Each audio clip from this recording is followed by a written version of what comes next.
Today, we are joined by legendary video game artist David Hellman. Yes, maybe you know him from Braid or Arranger, or from this great merch that we just put out. He's been working as an artist around games for a real long time, and we're going to talk to him about his career, what goes into game development today, all sorts of amazing things. And we're going to be doing a fun little art project together that you seem really nervous about. I didn't mention that because I'm scared. You're scared. Yes. You're scared. I mean, he's going to put us to We're doing shame. an art challenge, and I'm going to be sitting next to a professional artist. How's that going to go? I can barely sign my name. Not good for you. Handwriting, yeah. But it should be really fun. David is going to be in the studio here with us. Bring him in just a moment. Yeah. But a couple things to get through. First, Game of the Year season is upon us. It is. And the Game of the Year awards that really matter are our own. And we are already doing the voting process for our Game of the Year awards. And we're doing a lot of fun things this year. So if you want to vote, you can join our Patreon at any level, even free. And you can vote on Make your voice heard. We have like a dozen plus categories. But the cool thing that we're doing this year is we're going to have a single unified top 10 list in Game of the Year that represents our view and the community's view. The collective community We have found a way through some complex math. Through the power of Eurovision voting, we have found a way to take all these different perspectives into view and glom them all together and get one top 10 list. In the past, you had a list, I had a list, the community had a list. It always felt like, there's got to be some way that we can get just one and have a single Game of the Year, and we're finally doing that this year. It's so exciting. If you want to participate and make your voice heard, definitely join us on patreon.com/KitandKrysta. Yes, the voting is already underway, yes. And there may only be a few more days to go as you are hearing this. So definitely jump on that and get your votes in. We've got a lot of fun categories. Including Bodhi. Including Bodhi. Butt of the Year. That's not going anywhere. So yeah, we hope you will vote and check back next week for our big Game of the Year celebration gala. If Jeff Keighley can call it a gala, so can I. It's a gala. It's a gala. What is a gala exactly? We're going to find out next week. Okay. I have to find a new outfit because I'm tired of wearing that I'm tired of seeing that suit. Hey. What? Well, I'm not going to be wearing that again, so I need to find something new to wear. Oh, good. It's going to be... Thank goodness. Put on some razzle-dazzle for you here. For me? This is a big occasion. I like getting dressed up for this. This is fun. This is a big thing, yes. Yes. We have also, by now, these things have happened. We've been to the Game Awards. It's happened. We've been vlogging our way through the Game Awards, and also the wonderful holiday decorations of Super Nintendo World in December. So be sure to check that out in the new episode of Super Kit and Krysta 64 coming real soon. Oh, yeah. Yes. It's going to be our last one for the year. Our last Super Kit and Krysta for the year of 2024. Yeah. Wow. Yeah, we're just chatting with some people. Like, what's it like to actually go to the Game Awards? Because most people just, watch it on the stream. And it is a different experience. Like, you get to see, it's an event that's made for streaming. A stream. It's made for a broadcast. So you do kind of get to see all the seams of the event and, like, people, the seat fillers. Do not get up to go to the bathroom. You can't do not go to the bathroom. You will get yelled at. Well, you're not sitting in the front row, so you're okay. They might not like it still. Oh, gosh. I'm just saying. I get nervous. No, go beforehand. That's the key. Yeah, it's a long show, too. Lesson. Don't drink anything and go beforehand. But it is it's kind of a spectacle. There's a lot of people that go and that you get to catch up with people while you're there, which is always fun. Kind of got that kind of, E3 vibe to it where you're like, I haven't seen you for a while. And then see them just once a year. Afterwards, the pure chaos of the JW Marriott lobby. Are you looking forward to that? No. If people don't know, so this is a hotel that's right next to, what's the theater called now? It's the something theater. It was the Microsoft theater, it was the Nokia theater, now it's the blank theater. I can't remember. But anyway, that's the hotel. The JW Marriott is right next to there. Yeah. Popular hotel for E3, and it gets taken over. The lobby. The lobby gets taken over by the industry, and they have a very large, lobby bar. They do, yeah. And it's all open, so packed, it just gets packed. With, hundreds of people. And we included this in our vlog last year, where it's like you cannot hear yourself think over just the din. You can't even walk of people. Because it's just jammed. And this just goes into the wee hours of the night, people doing unmentionable things, as it just gets sloppier and sloppier. It gets very sloppy. I never stay for long. Yeah. You pop our heads in and see what's going on, see if there's somebody to know. If not, then we get out of there. Yeah. I'm with you on that. I'm not a JW frequenter. Is there some sort of a feral cat in the hallway? What's happening There's some screaming. Sorry if you hear an alley cat. Alley cats? There's some screaming. Right. Apologies. The other thing that we are doing this week, which is going to be interesting, dare I say, our spoiler cast for Mario and Luigi Brothership. Yes. We both beat the game. I beat the game over the weekend. We beat the game. We have refrained from talking about it for many weeks now. We have completely stopped talking about this game. And we are prepping for this spoiler cast. This is also the last spoiler cast of the year, and it's going to be a divisive one, I think. It's going to be a big one. It's going to be a big one. It's going to be interesting. Poker face? Yes. Because I don't want you to try and... look, I know exactly how you feel. You don't know how I feel. You don't know me. Okay. You don't know anything about me. Give me a break. Okay. Give me a break. No. A man of mystery when it comes to Mario and Luigi Brothership. This continues to be a divisive game. A lot of big opinions out there. I know a lot of people are looking forward to it. I'm gonna cut loose on this thing. I'm gonna let loose. That's what I'm gonna say. It's gonna be hard not to swear. Is the thing. What? I won't. Okay. Because I might get impassioned. You're that mad, huh? I could be really happy. This is the best bleeping game I've ever played. I don't think you are. Except for that. Okay, well, look for that maybe next week, soon-ish, once we dig into that edit. Yeah. But that's always, as always, spoiler casts are available, notification squad and up. On Patreon, you can just get them out of the Patreon shop if you'd like. Oh, yeah. A lot of different ways. You want to hear we have that full library. The truths. One whole year. 12 spoiler casts in there. It's nice. Pretty nice. That's nice. Audio and video. And you get access to all of those if you sign up and subscribe. So that's right. Consider that.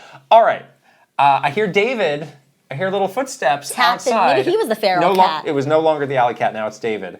We're going to bring him in and get started. But first, we have a sponsor to shout out. The podcast is sponsored by Turtle Beach. Thank you. And listen, folks, we are talking about the Turtle Beach Gen 3 Stealth 700 headset, which is the cheat code for giving the best gift of the year. It really is. We love this. Such a nice gift for anyone that's looking for like a really good gaming headset. It's so comfortable.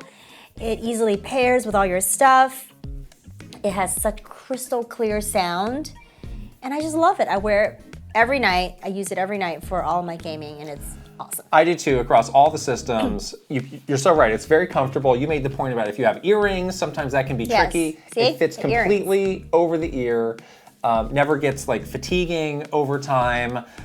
Pairs really easily. It's got, it can connect through Bluetooth, or it's got a dongle if you want to do just straight wireless. So a lot of different ways to do that. And the battery life. Oh, so nice. I don't even know the last time I charged mine. I don't think I've charged mine for a lot of weeks. I've been cutting it a little close lately. I was like, surely this is the time where the battery's gonna, I'm gonna run out of battery and I'm gonna have to go charge. Hasn't happened. Yeah. I'm gonna keep going. I'm taking this as far as I can. You're taking it to the end. All the way. I love it. They have other gaming accessories as well on the site. So if you want to just look for other things that are beyond the amazing headsets, you can go to their site and see what else they have. They're all really high quality. So much great stuff, so many great holiday gifts. So get the ultimate immersive gaming experience with Turtle Beach today. For a limited time only, head to turtlebeach.com and use code KITKRYSTA for 10% off your entire order. That's 10% off your order at turtlebeach.com with promo code KITKRYSTA.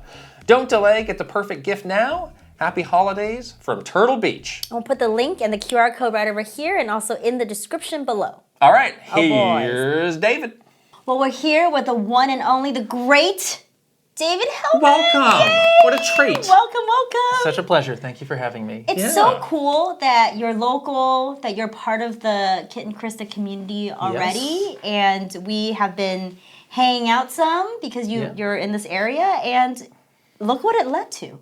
Amazing. This beautiful merch. I'm delighted. I can't believe it, honestly. Well, honored. It's a thrill, and I really am grateful for the opportunity. And I've been listening to the show for a while. So yeah, I wanted to ask about that because I think a lot of people know you as the artist from Braid, most recently the artist from Arranger, and we know you as a member of our community. I remember Yeah. at Summer Game Fest last year, you got introduced to us by George from Pop Agenda. Right. We love Shout Pop out to Agenda. George. Shout out to And he said you George. should meet David. We definitely come see Arranger, but David has also been listening to your podcast and just wants to say hi. And I was like, wait, what? So how did this happen? I'm still.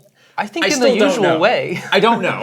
What's the usual way? I don't know. What are the usual ways? I don't just exist attached to my projects in a kind of nether state of like creative ideation. I'm also just a human. Part of the human race? Yeah. Got it. Yeah. I spend a lot of time listening to podcasts, and often when I'm doing art, it's something that keeps me going through the kind of times when I just need like that kind of light social background or encouragement to kind of keep going with it. So Okay. yeah, you guys certainly on Arranger, certainly early this year, it was a pretty tough kind of crunchy period in development, and your show was one that kept me company and kind of kept me going. So How did you find the That's was there a incredible. particular episode, or were you one of the people who was like, oh, I remember you from Nintendo I- Minute? I do remember you from Oh. Nintendo Minute.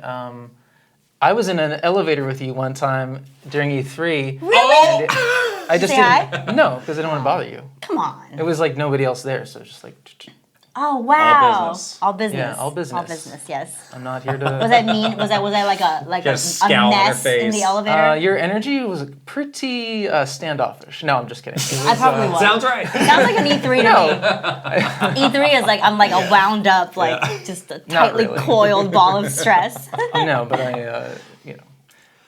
But I don't know what were we talking about. But I've been listening to the show just as a normal person.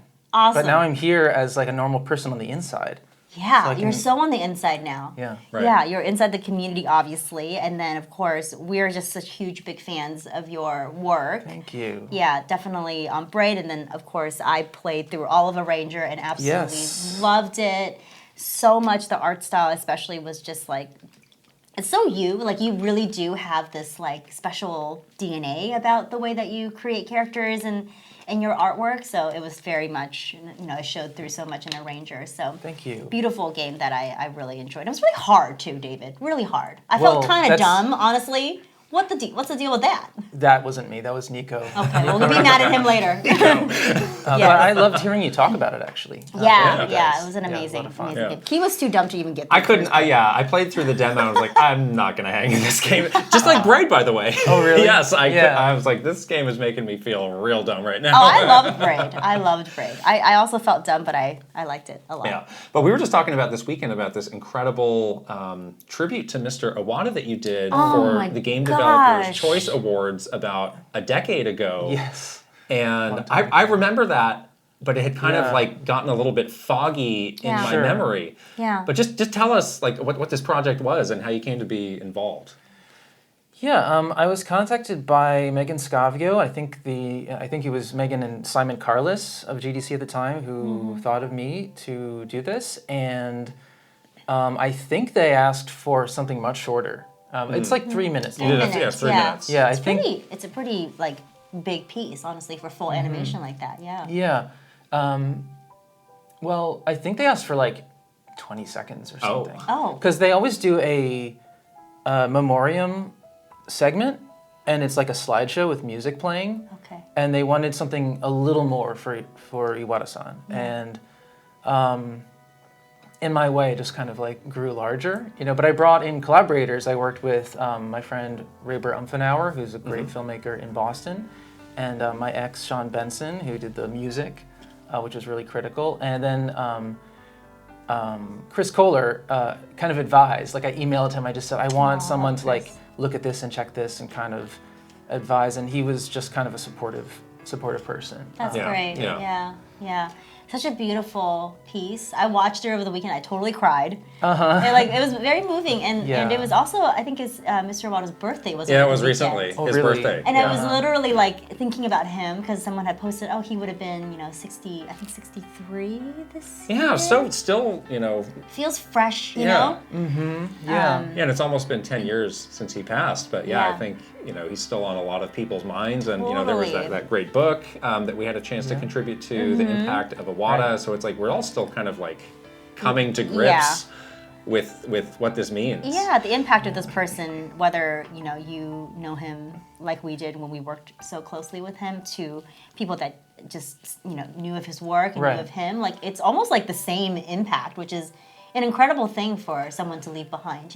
Yeah, for sure. Yeah, and I really saw that in your piece, like that impact that he must have had on you. It was really beautiful. Yeah. Oh, thank you. Well, I think we related to him as a creator. I mean, he was also head of the company, but came from game development and was clearly like a creative person who like pushed a lot of these ideas and stuff. And so I think what worked so well in the animation was kind of overlaying the act of creation, the kind of leap of faith of creation and letting something go into the world. Yes. Like the vulnerability of that with the feeling of like letting a person go, kind of like, and they're not the same, but there was some kind of emotional resonance of just thinking about the creative work and then like feeling the departure of this person. Yeah.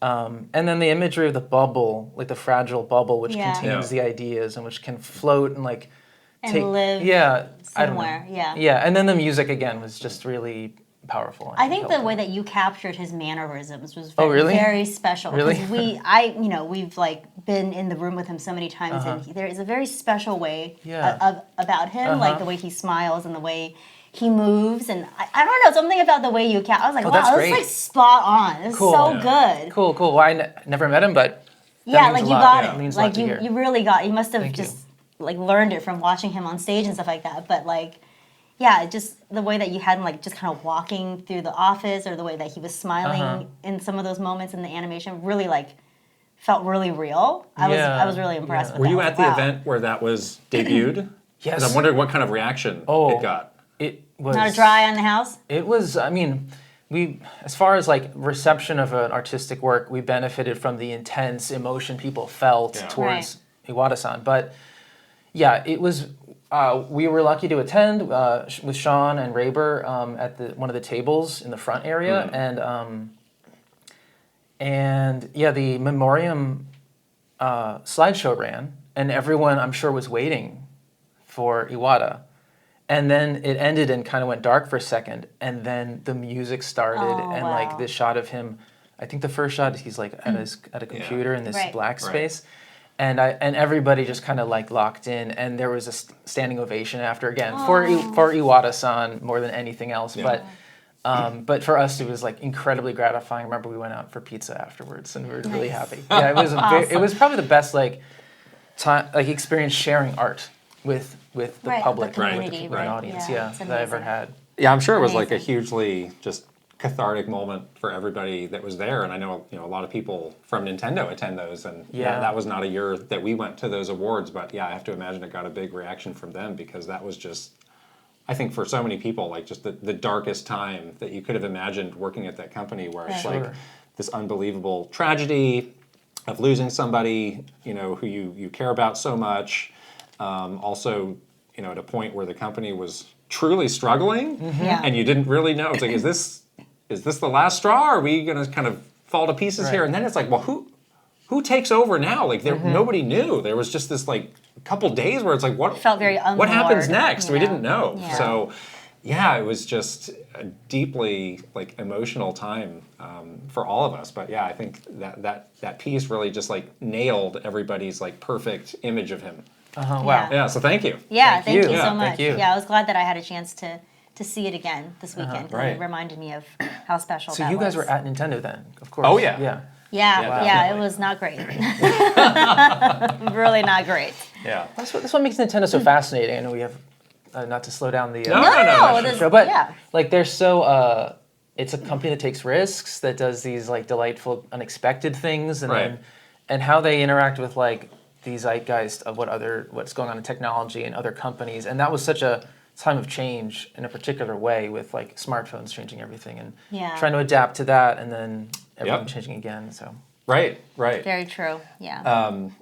Now again, we talked about how Braid is the thing that your work that has maybe reached the biggest audience, and I remember like being in that moment too of like, oh my gosh, there's this game called Braid coming out, it felt like it was the start of this big moment where indie games were getting visibility. I think that was part of the Xbox, like Summer of Arcade, and that was like kind of one of the big closers for that. Castle Crashers and then Little Gear was on it was on such Wii. such a great lineup of games. But I'm just wondering, like, I understand you came in like a little bit later in the process, but you didn't know John Blow going into this. Like, how did you get connected with him to work on it? Through a friend, a journalist who'd seen Braid at GDC and knew John was looking for an artist. Yeah. Oh wow. And apparently John had a lot of people submitting stuff. Like, I don't know, he made it sound like there was a lot of weird stuff coming in. Like, people were just running like Photoshop filters on photographs and stuff. Oh my gosh. So I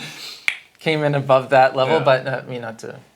I think I did good work on it though. But yeah, at the time I'd done a webcomic, A Lesson is Learned, but the Damage is Irreversible. So that had a weird, introspective, kind of reality bending like vibe to it. So I think that served as a good portfolio piece. Yeah. Okay. Wow. Wow.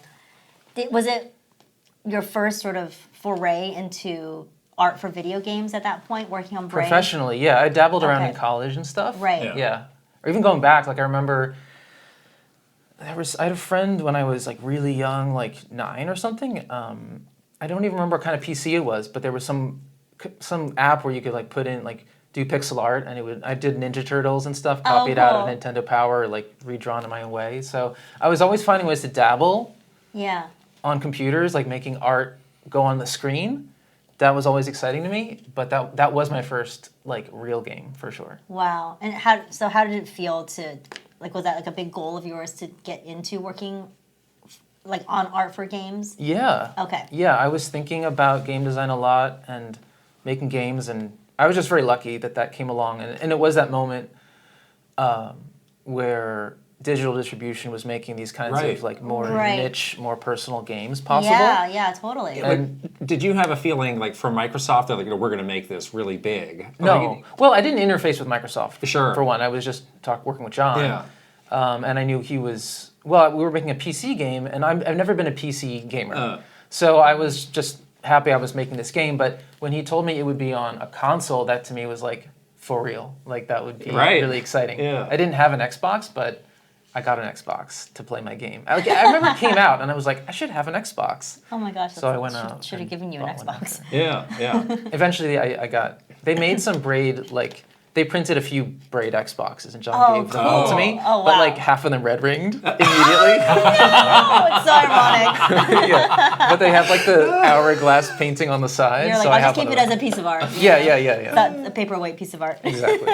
And they just came out with the kind of enhanced version of Braid recently, and I was reading something from John about how like there was some work that needed to be done to the art to make it appropriate. I worked on that for a while. What exactly? I don't even know. Like, what would you have to do to it? Well, on the most basic level, retouch all the art because it only existed at like the original game is actually 720p. It's barely HD. Wow. And I produced the art at double the resolution, but that's not enough. So I did like upscale it, but then I retouched all of it. So like probably 60% of it is like repainted, and the rest is like old pixels that are coming through. But anyway, I retouched it all. But then there are kind of like gussied up areas with new stuff. So I think it's very worthwhile to play through again if people haven't played in a while. There's good stuff in there. So like that's cool. As you approach the castles at the end of each stage, there's some new scenery, some new thing there, because that area was like kind of empty. So we tried to not disrupt anything or do like arbitrary things or just like reinvent the wheel unnecessarily. So it's faithful, but there's plenty of new things to notice, and there's a lot more detail and parallax and stuff everywhere. So it's and a lot of particles that are like painting across, like it looks like it's being painted in real time. Oh wow. So there's cool stuff. So you did a lot of work. Yeah, and the audio has been the music's been like updated, like retreated, and like the sound effects are new. So there's a lot of new stuff. Oh wow. And then all the commentary. And I did commentary with Frank Cifaldi.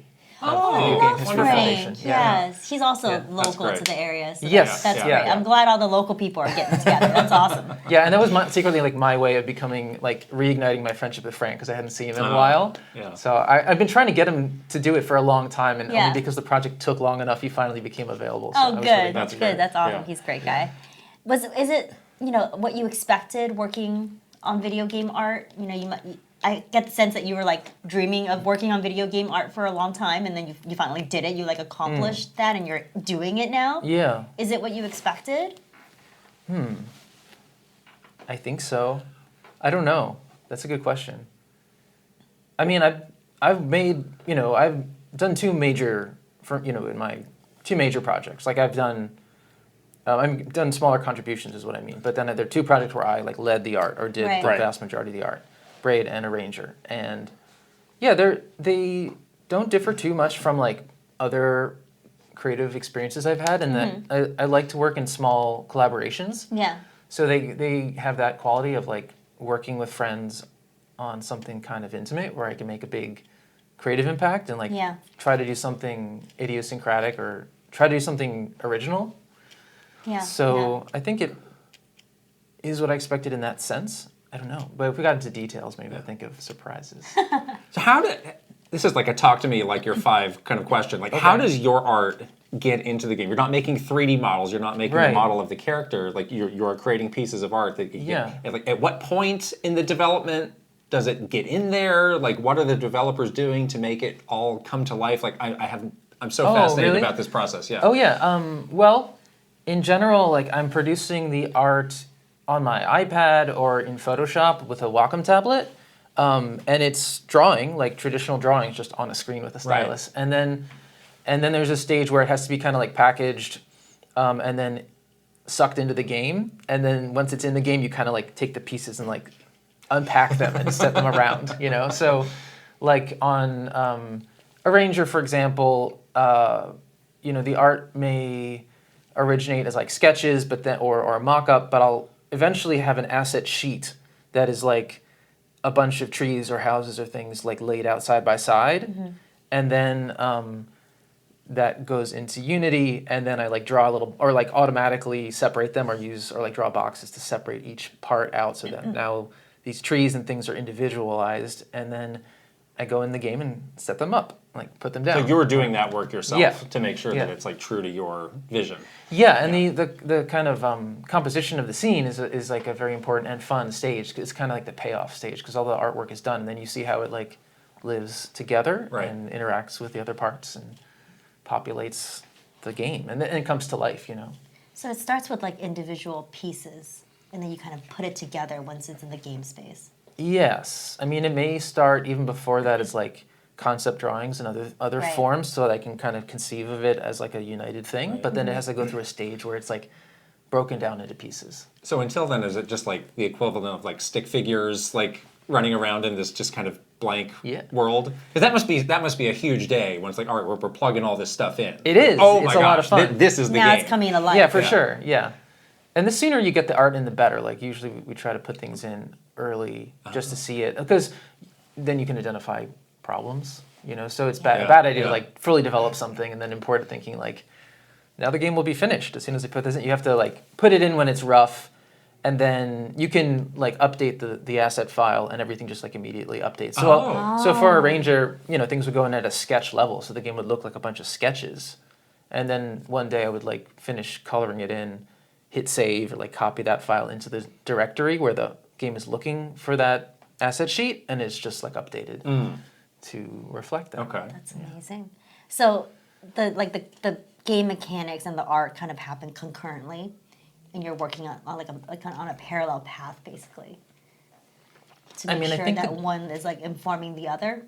Yeah, they're very tightly related. It's important what you're bringing up, but I think the game mechanics do lead a little bit in my experience. Right. Of course, like knowing the behaviors that are going to be expected is critical for designing stuff to suit all of that, so that because you're trying to express to the player what this stuff is and how it's going to behave and what you can do or can't do. So you got to know how it functions first. Right. So interesting. working on Braid and then Arranger, how many years was that? Like, it was like 15 In between? or so years. Yeah. Like, what were your big takeaways of like, oh, this has changed in making games? It's a long time. Yeah, it is a long time. I mean, as far as my experience goes, I was working in Unity on Arranger, so that was new since Braid. But I mean, Braid was a custom engine and everything that John made, so changed. I don't know. Yeah, Unity was a new environment for me. Tons of stuff has changed outside of all that, but Do you think it got easier? easier. Or is it just different? The middleware is more available, so I think it is easier to get into it. There are a lot of different options now. There's, Pico 8, all these other things. There's a really fun tool called Crocodile that is like for low poly, like it's kind of more built for these like low res, retro looking, like PS1 looking environments and stuff. It's very popular now. Yeah. It's a very like trendy way to, like a lot of those kind of PS2, PS1 vibe games have been really popular this year. Yes. Yeah. Like Crow Country. and Yes. stuff like that. The creator of Crocodile is really cool and friendly and like runs a nice Discord too. So I found it like very welcoming. Oh, nice. So you talked about all the work you had to do for the new version of Braid. It sounds like it's more work to create art for a game today. Even though you're doing it in kind of the same style, it needs to be more detailed or just to match the potential output of the hardware. That's a factor, yeah. I mean, the weird thing about the Braid project, the Braid Anniversary Edition, was that there's this saying that like the last 10% of a project ends up being 90%. Like the polish phase can just take forever. And Braid Anniversary Edition was all polish, so it was just a lot of like, well, the game is done, but we have to kind of bring it up to some baseline where it's 4K, but then do things to improve it beyond that. So, yeah, it's a lot of getting into the nitty gritty. Yeah. Was that the question? Yeah. I'm going. Back to the Back to the bush. Back to the bush. Yeah. Okay. So you did comics and games. Like, what would you say like are some fundamental differences of like I'm making art for a comic versus I'm making art for a game? Wow. Yeah, the entire format's different. Like, the comic is all about organizing time and guiding the reader's attention through space. So you're making time in space. I mean, there's a very obvious, if you just stick to like a panel grid, it's very straightforward. But I like to break that, and particularly with a lesson is learned, but the damage is irreversible. There's a lot of weird stuff I try to do. So, yeah, it's about like I often like make a lot of complicated problems for myself to solve. But in the game, it's the player's autonomy is central, and I always, my preference as a player is to have a lot of freedom and to like not let anything get in the way of what I want to do. Right. So that's kind of how I think when I'm making a game. Of course, I'm not the only creator, so there are other concerns, making sure the player understands what they need to do because certain things have been prepared for them, so we want them to go to those things so that, you can't be completely wide open. But anyway, that's my orientation is how do we kind of set things up for the player to discover. Yeah. And then, of course, like I mentioned, there's always like trying to embody the game mechanics and communicate the affordances, what's possible, what you can do, what's out of bounds, but also like if you're kind of developing a visual language to communicate the behaviors. So if you introduce, the example that springs to mind is a tricky one, but in Arranger we have static, which was a substance that means things can't move. Right. Most things you can push on the grid or move with the grid rather, but then static things stay where they are. So that creates conflicts, which can be an obstacle, but is necessary too for like a solving problem. So you make use of it. But the static was a kind of like shader that bubbles around on things when they are stationary. But then we also had like monsters made out of static and then other things that were static. So it was a little bit of a fine line of like, in other words, a static is like a concept that the more consistent you can be, the more people will understand. Yeah. I don't know if we totally nailed it on the static front, but we did our best. I don't know. There's an example of like a challenge. Yeah. Wow. With a game, yeah.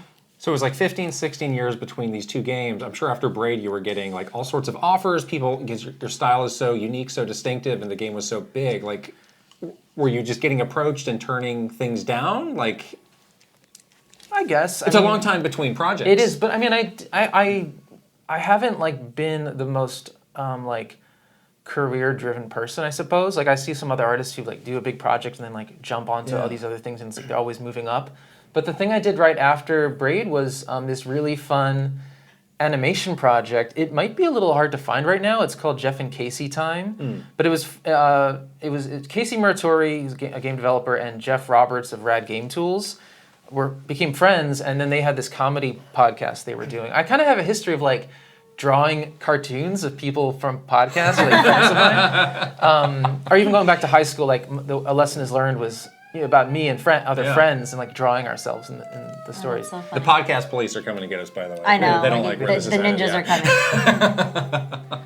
But so I did this really great comic, and I got to work with not comic, but this animation, and worked with Raber Umfenauer, who then later worked with me on the Iwata tribute.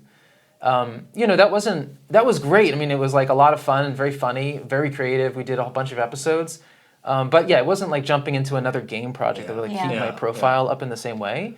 And then I, had some projects with other friends. Something didn't get completed. So then I was like, I have to make sure something gets done. So that's when I did Second Quest, the graphic novel. Because I would be, as the artist, like the last person in the chain, like rather than a programmer being the person pulling all the elements together. Yeah. Right. So I worked with Tevis Thompson, the writer, on that, and that's another interesting thing. But I kind of jumped from medium to medium. Yeah. That's cool though, because I think you probably learn different things from different mediums. And Definitely. you can bring over to the other mediums. Yeah, and I think Second Quest informed Arranger in a way, like the way the panels live in Arranger. Like there's a comics crossover. Yeah, it definitely had sort of like that feel to it when I was playing the game. Like it felt like kind of almost like storybook locked a little bit in some areas. Yeah. And what about Arranger made it like, yes, this is the perfect next project for me?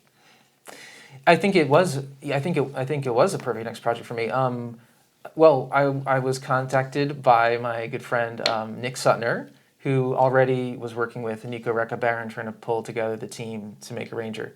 And Nick was biz dev, producer, and writer.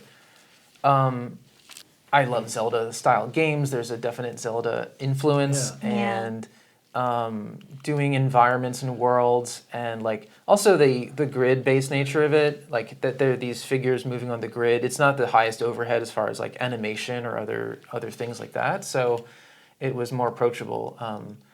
But then I think too it became very like personal and unique kind of halfway into the project when I arrived at the collage format thing, like the comic panel. So it was definitely a discovery process to turn it into the ideal thing, even more ideal, I guess. Those cutscenes were really surprising. Yeah? In an amazing way in Arranger. I didn't expect it because it was like fully animated with your drawings, and it did kind of look like an animated comic book, and I was really surprised by them because they were so great. Thank you. Yeah. Well, the fun thing about those, I mean, this is like, I hope this is interesting, but it's sort of like a comic, but the panels can appear anywhere because it's always just the newest one that you're looking at. Yeah, exactly. So the composition kind of goes like all over the screen instead of having to go like this. Interesting. Yeah, really interesting. Let's jump into, we got some great questions from our Patreon subscribers that I'd love to throw your way here. Let's do it. First is from Frulio, fellow Kit and Krysta merch alum. Frulio. Question about Concord. Concord's character roster has faced criticism for its unconventional design choices. What's your personal take on them, and what do you believe makes a character design successful or unsuccessful? Wow. How would you solve the conundrum of Concord? Yeah. Well, I haven't played Concord, but I did look into this. Since the game is gone after 5 days, I think a lot of people have It's too late. It's too late. Yeah, but I agree. Like when we first saw the game, like in that PlayStation showcase, and we were like, this is very generic looking. And that's not something I would, ever say about one of your characters. I think you have a very unique DNA with your art. So like how do you feel when there's art like for huge games like Concord out there that has this like very generic kind of look and feel to it? I certainly don't want to, like attack other artists' work too much, but I think my impression of it is like they're going for, compared to say like Overwatch or something where the characters are super heroic and super stylized and the shapes and the lines are kind of like going up and outward and they're like very sleek and everything. I feel like the Concord stuff, they're trying to do something more grounded and kind of like a lot more rounded shapes and they're kind of grittier, more down to earth or something. But I don't know that they have, I think they would benefit from like more bold contrast within the characters, like more notable, memorable features and carrying some of those things throughout the figures. I think that felt like a little,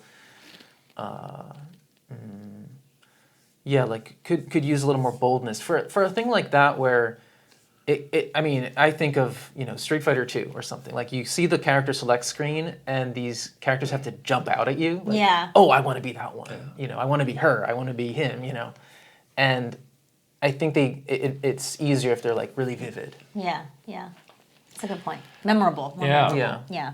Going back to what you were saying about Zelda, when we were hanging out a couple weeks ago, we kind of bonded over like, our histories with Nintendo, growing up with Nintendo games. Like what was your first, like when did you fall in love with Nintendo? Yeah, I remember playing Super Mario Brothers at a friend's house when I was like a little kid. And I remember my mom came to pick me up and the other mom said like, was explaining the game and said, yeah, they're carpenters or something. Like they're contractors. Contractors. Yeah. Close enough. Yeah. But I remember just being entranced by it and like moving forward in the world and the feel of jumping and like the secrets and all that stuff. Yeah. And then Zelda was like, I loved Zelda. And Zelda had like a different emotional register, like a mystery that was like very intoxicating and like a melancholy. Like you go into dungeons and with like the atmosphere. It's and scary in there. Yeah.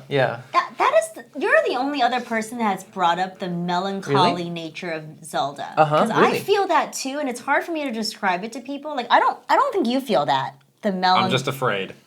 You're scared of Ganon, but there is like a weird sadness to that world. Oh yeah. That's really hard to describe, and I can't put my finger on it because usually the storyline or the gameplay, of these Zelda games it's still pretty bright and colorful. Like we just played Echoes of Wisdom. It's still like a very cute, sort of more lighthearted-ish kind of game. But there's something about this Zelda world that has like this melancholy nature. Definitely. To it. You feel that too. Of course. Huh. And there's often themes of like loss and decay. Like the kingdom is always behind some shroud or it's like falling apart or that's a good point. You're playing years after some catastrophe that everybody's still reeling from. I was gonna say that, but then like they're doing okay. They're all doing okay. They're kind of like Ganon's over. I think there's a bad cloud over there. Yeah. You might want to check it out. Yeah. You had some great thoughts on like what makes a great video game map, and obviously Zelda's had some great maps. Like what to you is like this is a fun map just to look at? Oh right. Did we talk about this? Yeah. Okay. That was fun. I loved what you had to say about this. I don't remember what I said, so let's see if I can nail it again.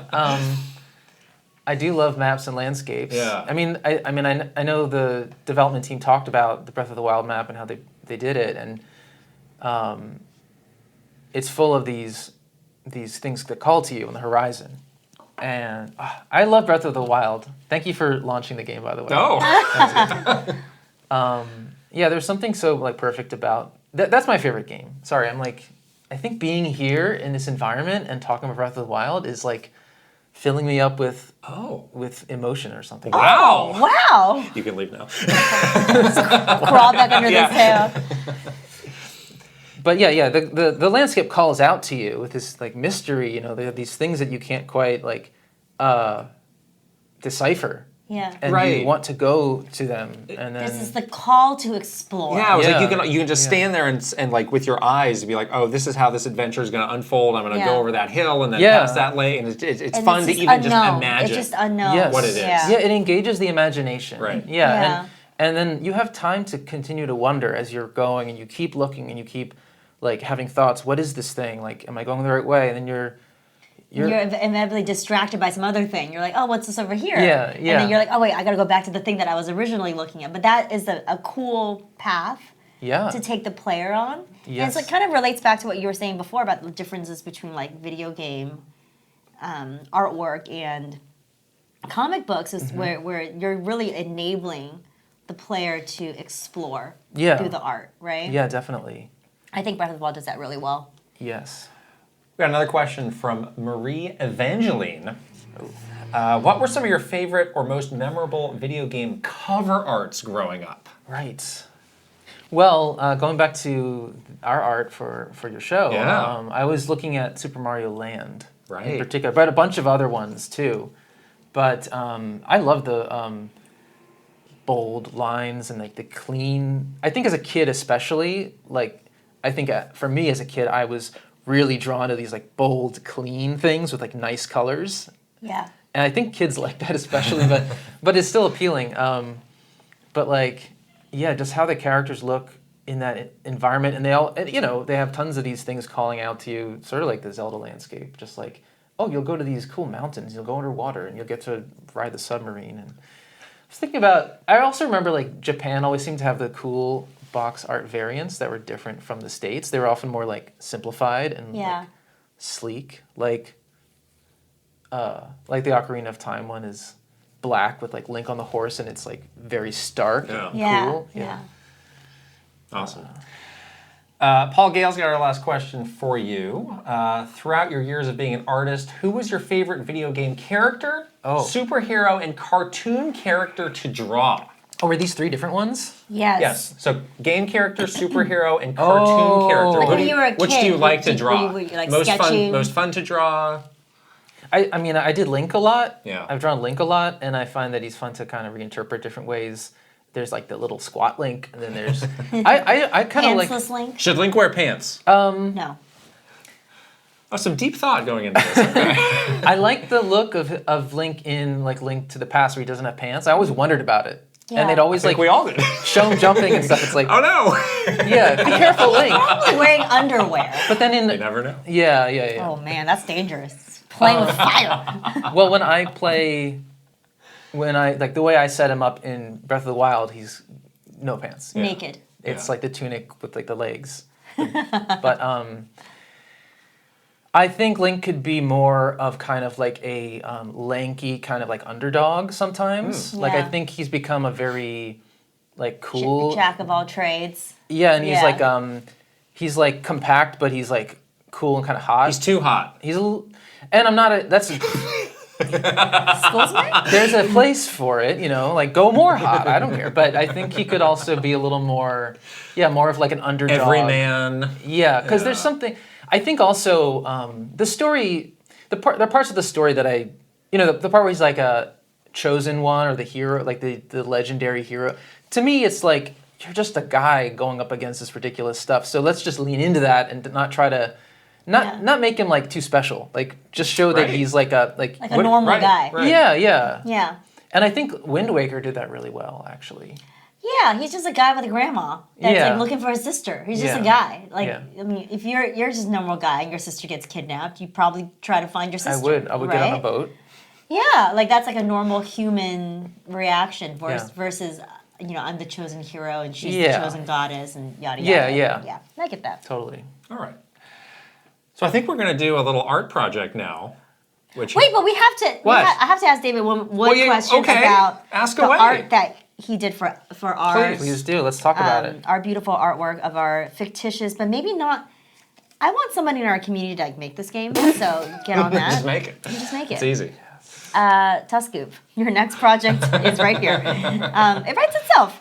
But yeah, I just want to know a little bit more about like you, because we kind of gave you a bit of carte blanche, I guess. Like we were like, here's kind of what we're thinking. We love you showed us so many examples of cool things that you've done. You're like, this is what kind of the directions I can go in. And then we decided to do some sort of like kind of fake game. Yeah, you said box art, right? I said box art, yeah. I said box art or like some sort of, fake game art. And you came up with this amazing piece of work. And I want to know like what inspired it, because you had some funny things about Kit being the villain. How did I become the bad I want to guy? know. Yeah, well, I think you might have talked about it, but the first thing was just like you guys are buddies side by side, and it's like Kit and Krysta like Pocky and Rocky or something. Who's Pocky and who's Rocky? Oh. I don't want to get involved. But it just seemed like it would be a lot more fun if you had more contrast between the two of you. Yeah. You know, and you guys have a fun dynamic as part of the show. You know, so I thought, you know, maybe Kit can carry the kind of malevolent sorcerer archetype. I like it. And I think so. that leaves it to you to be, you know, to take up the sword. spunky little hero. The 2 foot tall hero with a little pig under your shoulder. Yeah. What's the pig's name again? Roundly. Roundly. Yeah. Yes. I think it's perfect. And then I just got caught up, thank you, doing all There's those a lot of details. fun details that you can get just swept away in the background. Yeah. Yeah. You said the characters all have names now. Yes. So Roundly, and then the crocodile, which is Kit's favorite. Well, the crocodile and the person And the combined person. is Gator Rider. Gator you can't Rider. Really, This is like a they don't bizarre ever separate. pocket card jockey, Got it. you know, Situation. alternate dimension. Yeah, I love that. This is like your new favorite. I love that. Gator Rider is your favorite I'm character. What into what Gator drew you Rider. to that? Just like the roundness of the person, or Yeah, it's like he's about to fall off, and it's like a little bit. It's like, wait, is he like a jockey? Like, is this a race? Like, what's going on here? I thought it was like a pool floaty, and he was like, oh, like a pool. That's what I saw. Okay. But Yeah. well, I I, like I it. love hearing your impressions of the yeah, this, and then we have the little rain cloud in the background. Yeah. Yes. That looks a little bit like a Locky 2 Yes. cloud a little bit, but like cooler. Cooler. With the little What? hat. Wow. Oh yeah, the hat makes them super cool. Super cool. I Gotta call have a hat. that's Rain Man. Rain Man. Some restraint to not go with a backwards hat to go too cool. Sideways hat. Right. I love it. Didn't I want to love it. overshoot. Yes. Yeah. I can't believe that we have the honor of you making this for us, Oh, though. that you're It's very amazing. kind. Yes. Yeah. I mean, Thank you. super fun to do. So cool. All right. Now we can it's do our time. drawing project. I'm the one who's dreading this, and you're have- buying time. So we are going We to have do multiple iPads we have and an multiple things art happening here. challenge We do. that David is going to. You put this together. Tell us what we're doing now. And so sorry if you're listening on audio. Maybe audio people, if you just pop over to the video, we'll timestamp it. You're gonna want to watch this. It's gonna be fun. So we have a little art challenge that we're all gonna do. Oh, boy. Okay. Clearly, David has an advantage, but we're all gonna do it. We don't know that. We Don't do say know that. So we have two hats here. One has descriptions, and one has characters, and they're all kind of random. I did put your characters in here. So Thank you. Tim from Braid and Gemma from Arranger is in here, but hopefully we'll pull one of those. So we're gonna pull one character, and I was thinking maybe like 3 descriptors, Okay. and then we each have to draw that character doing these 3 things Okay. in one piece. Yikes. Kid is And we're gonna do very just- scared. We're gonna do just one each. I mean, Okay. that's Are we all the doing the sign. same one?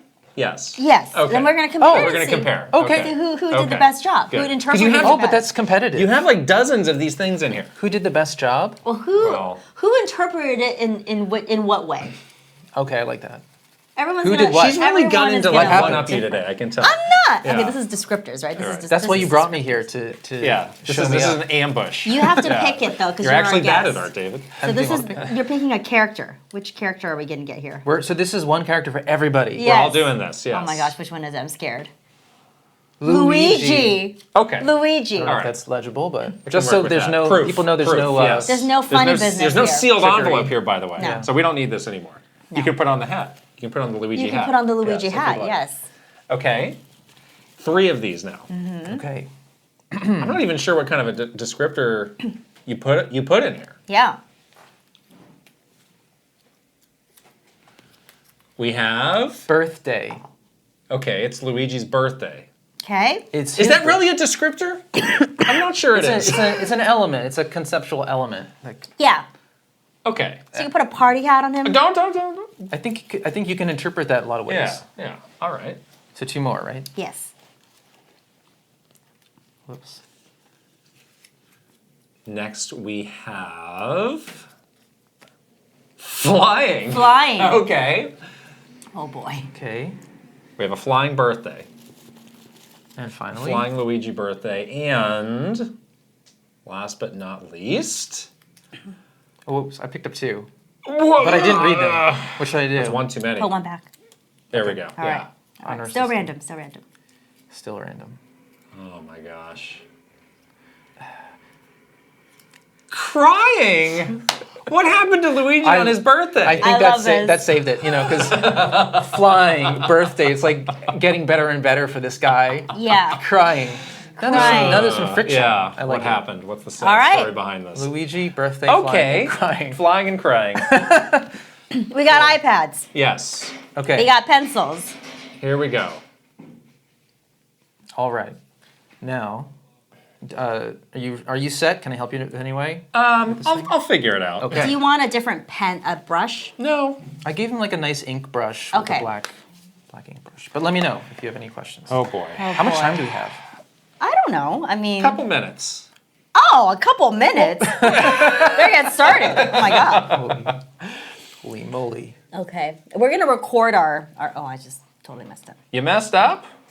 We're gonna record our. Oh yeah. Now see, I have a great creative idea that I have no chance of bringing to life through a drawing, is the problem. I'm curious.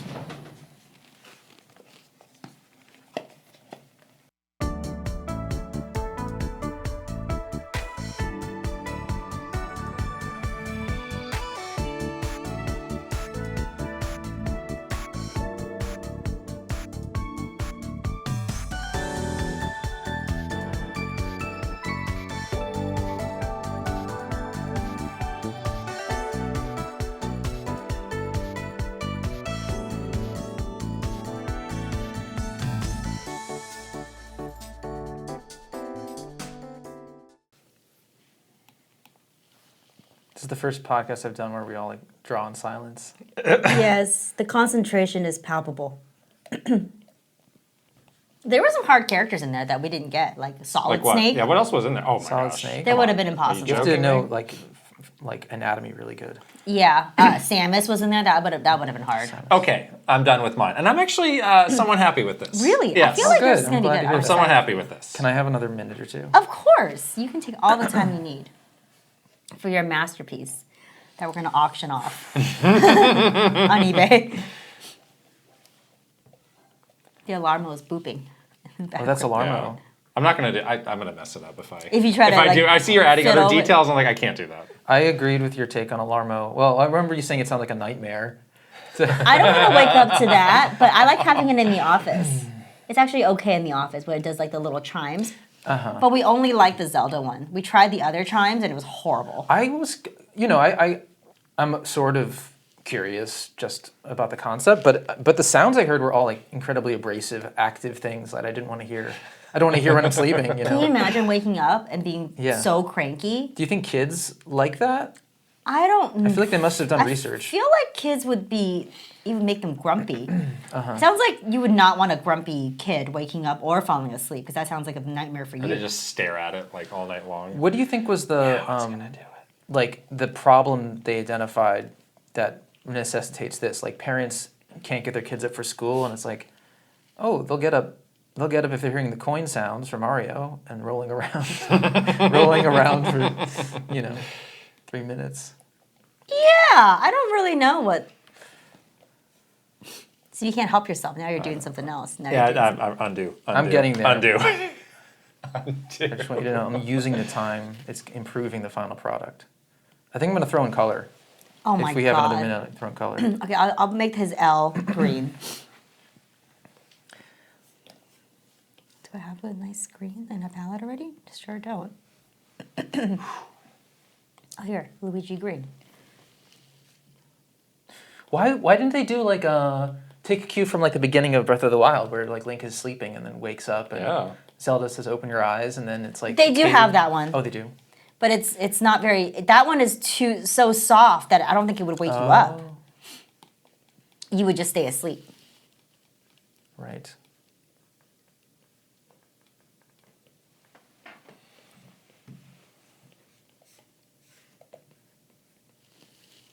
This is cute. I'm excited to see your work. Both of you. I'm not really excited to show you my work.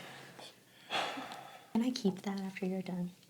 My iPad? No, you're Well, drawing. it's a digital Yes, file, sure. so I think you can have it. Sure, Yeah. yes, you can have it. Do I have your permission to show it? But during We're this putting it in the podcast? podcast, right? Yeah, sure. Yeah. All right, well, while you finish off yours, I'm going to show mine here. Oh, okay. Because I'm excited by mine. Well, I didn't want to be distracted. I want to see yours. No. Here we go. Okay. Yeah. Oh, the birthday So cake has the cake is flying away. The cake has sprung wings, like many things do in the Mushroom Kingdom. It's Luigi's birthday. It's flying away, and as a result, he's very sad. Caught hapless and just cries. Oh. And That is very. I'm kind of happy with this actually. Luigi is actually very cute. A moment of pure Luigi. shock. Wow! Oh no! My cake! Mario! On my birthday! My Mario! I love it. You really got his emotion. Okay. His look of distress. Yes. is very Mine. evident. Mine Okay. is Luigi has some birthday balloons and he's getting ready to eat his cake, but then the balloons have carried him off into the gosh. sky. Oh. So now he's a little scared.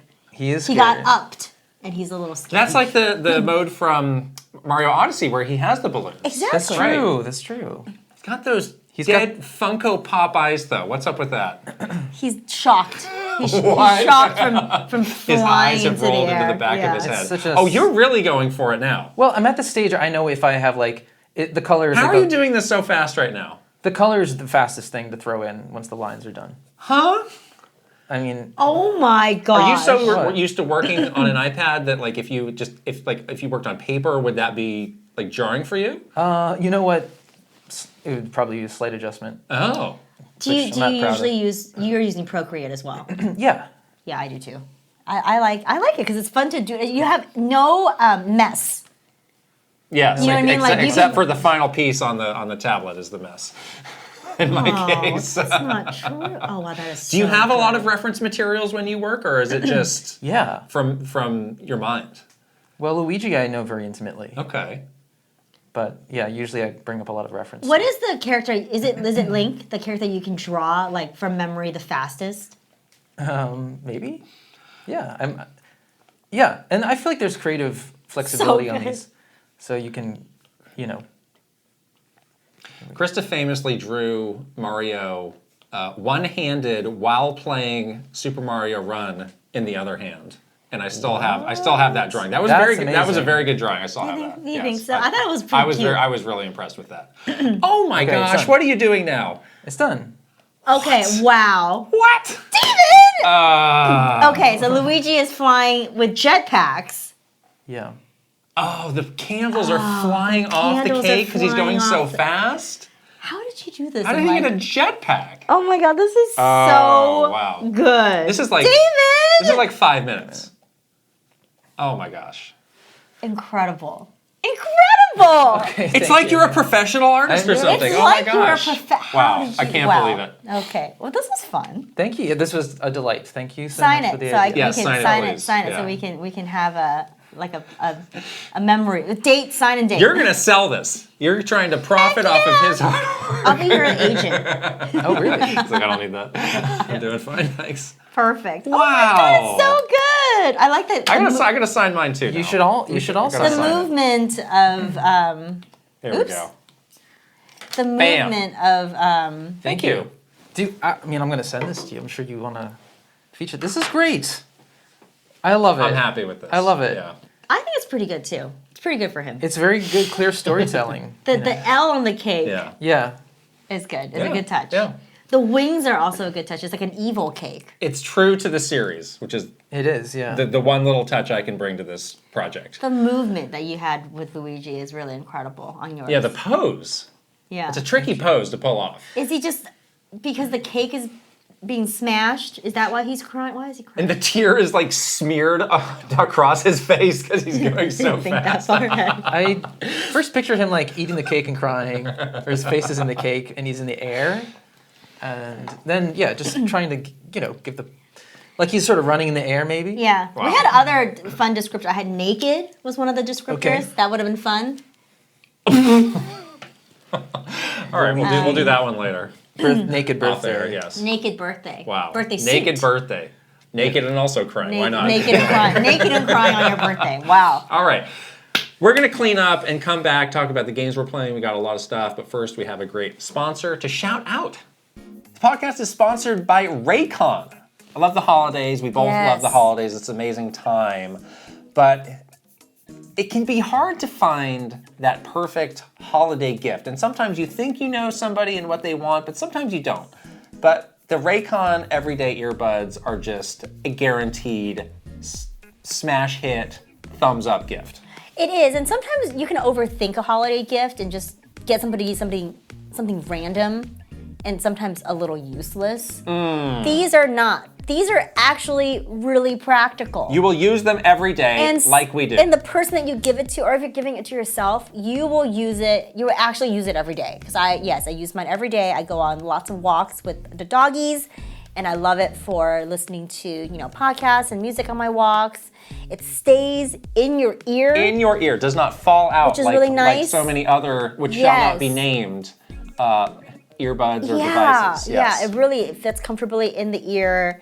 It has really nice active noise cancellation. If you're out, I'm always out walking around the city, so trafficy and noisy, you can get that nice noise cancellation.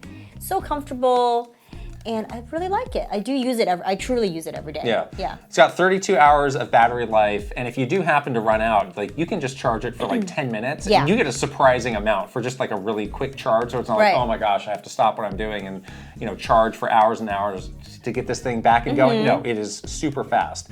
And you can look very stylish. They come in a lot of different colors. Yeah. Or do what I do, just wear one. You can be very stylish when you're going about. You do like to wear the one doing headphone. some chores around the house. If it's like, I've got another package, somebody's knocking on the door. Mr. Mailman, I'm here because I heard you because I've only got one. Yes. Oh my gosh. No, they are made funny. to fit your life the way that you want to live it. So, save big for the holidays and get up to 25% off site-wide at buyraycon.com/KitandKrysta. That's right, you'll get up to 25% off everything on Raycon's website when you go to buyraycon.com/KitandKrysta. buyraycon.com/KitandKrysta. We'll put the link here, QR code here, and in the description below. Back to David. All right, games we're playing. There's this late push in the year of these really good games that just came out in the last week. And we've been digging into all of those. So we're going to talk about Marvel Rivals, Indiana Jones, and The Great Circle. Oh, I got to add Antonblast. Oh my gosh, because I've been playing that. Wow. But first, what have you been playing? We'd love to hear about what you're playing. Silent Hill 2. Oh, okay. I know you guys don't like scary Are games. you a horror game person? Yes. Wow. Wow, you're brave. You're braver than us. Well, tell us about it. Let's see. I mean, the original made a big impression on me as a kid. I mean, playing more Nintendo games, there was a moment.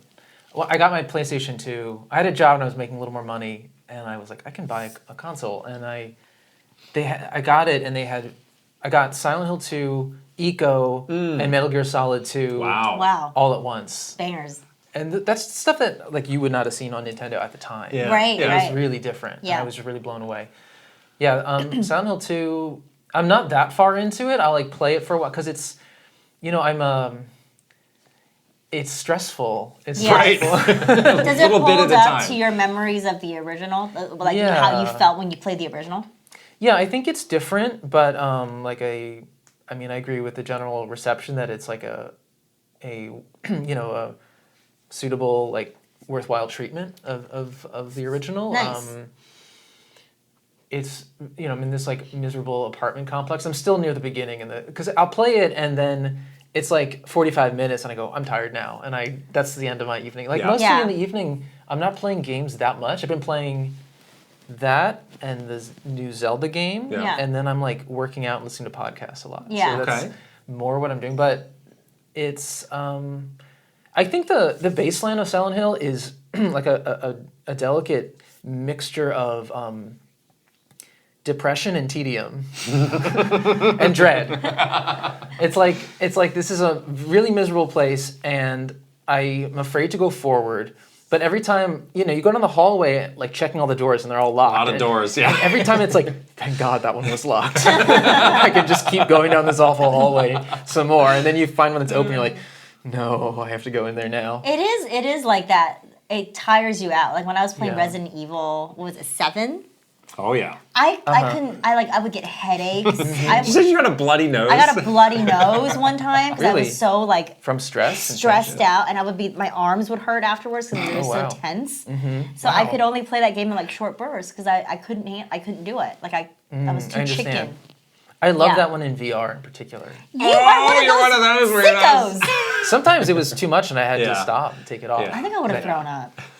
I don't think it would have been good for me. Oh, man. Yeah, that's pretty rough. Does this give you renewed hope for Silent Hill now? I guess, yeah, it makes me more curious. Yeah. Yeah.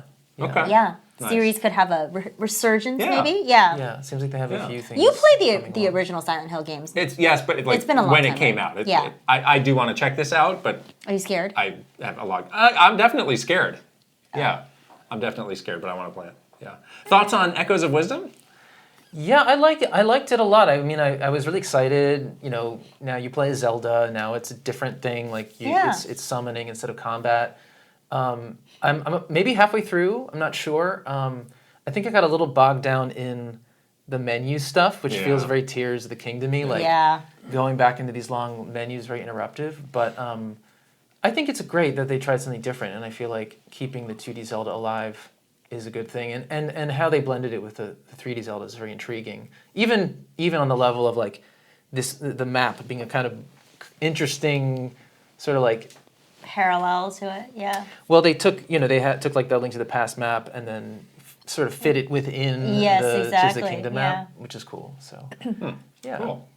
I mostly just run a bunch of crows and like, Yes. That's what I did. It's a popular because strategy. they get money for you. So Right. you just like do crow, Yeah. Yeah. and you like Spam run around. crows. I just Yeah. had Yeah. like as many crows as I can summon because they Yes. didn't take very much of That's what you the do. energy, and then I just like walked around like a crazy witch with a bunch of Yes, crows. me too. Awesome, yeah.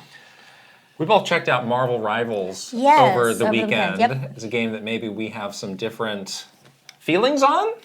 Maybe? Yeah. I mean, I am not good at these types Sure. of games, like these kind of Overwatch, type of games. But I really do like Marvel characters. I like the package of it being, Marvel heroes.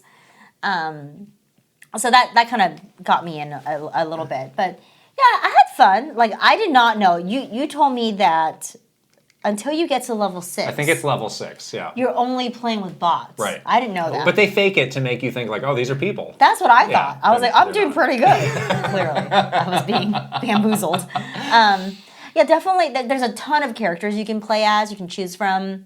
There are a lot. I gravitated towards the more easy ones, even though the ones that I like.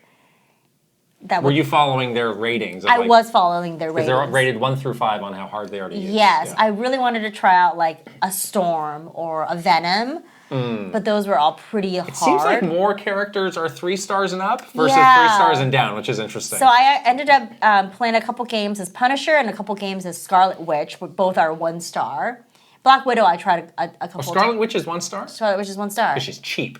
That's why I like That's her. why. That's why I like her. She's very She cheap. is cheap. It's okay because you need to be cheap in these games. Yeah. But it's fun. It's like easy to get into a game, quick to kind of know what you're supposed Yeah. to do. Like they don't make it complicated for you to figure out what to do. They also make it easy for you to change your hero, even if you're in the middle of the match. Yeah, in between deaths, Deaths, you you can can just switch switch. easily. Yeah. Which I really like because you're like, I'm like tired of playing this character, or like the other team has characters that like are easy for me to lose to. Like I can change a character. Right. So I like that. It's very flexible. The games are quick. I think it's an easy game to dabble in, for sure. Like if you just wanted to jump in for like 10 minutes, 15 minutes a day to play a couple rounds, like it'd be easy to do that. You know? Yeah. You didn't really like it as much.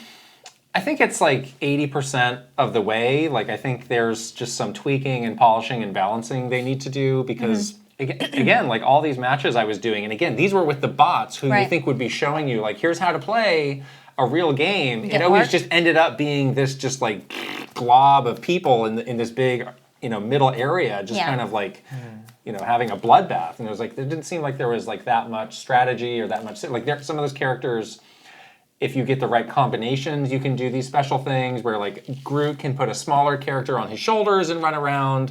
Like that is unique from Overwatch that they have, but like it just didn't seem like you really had a lot of options to do that. Now, if Right. you're in like a real team and you know these people and you have a strategy, that's going to be different. But I think most people are not. Yeah. And yeah, like the novelty of playing as the Marvel characters is cool. I tried a bunch out. I ended up doing okay with Captain America, who's Okay. like a pretty like standard, straightforward, just Captain America stuff. And then I did try out the Hulk, who is like a 5-star character. And I liked, that's the one where you start as Bruce Banner and then you switch into the Hulk and then you go back and you can build up that rage again. Like, I just think that's a really creative way to do it. It probably is more complicated, but... How do you build up rage? I think you're just like, I wasn't sure if it was on a timer, if it was based on taking hits or things that you were doing. There's like a little percentage thing that like pips up and then you like activate your ultimate and then you go into the Hulk. So yeah, I think they all seem pretty true to like who the characters are, but yeah, in terms of playing it, like I came away slightly disappointed, I guess. Yeah. All right. We're both playing on PS5, Yes. we should say. It's free to play. It is. It's completely free. This does do that thing where I've been seeing more games that started at PC games, like they really did not change the UI at all. So I ended up like squinting at things a lot of like, what does that say? Or I can't. Why is that so small? I'm not sure if they'll ever change that. But it's a little clunky. Like instead of like toggling with a trigger, you have to basically use it like a mouse. Like a mouse, yeah. Yeah. I wish they had fixed that. It didn't feel like it was built for a console. No, it definitely didn't. But I mean, once you're playing it, it's totally fine. Yeah. Yeah. Antonblast is another one of these big late releases that I was checking out. So last week we were talking about this. There was this question of it was coming out on Steam, but the Switch version had been delayed indefinitely, and we were thinking, oh no, like this is going to go into next month or who knows. But then like the next day they're like, we figured it out. It's coming out soon. So I think it's coming out in a matter of days on Switch if it's not even out by now. This is a game that we saw at Summer Game Fest. Was it last one or the one before that? But just had making the rounds. This game just Very had like popular. a ton of momentum. From people who had seen it at events, or I think there was a demo that came out earlier this year. I really like this game a lot. It's really good. It's obviously like Pizza Tower inspired by Wario Land. Wario Land, yeah. Are you a Wario Land guy?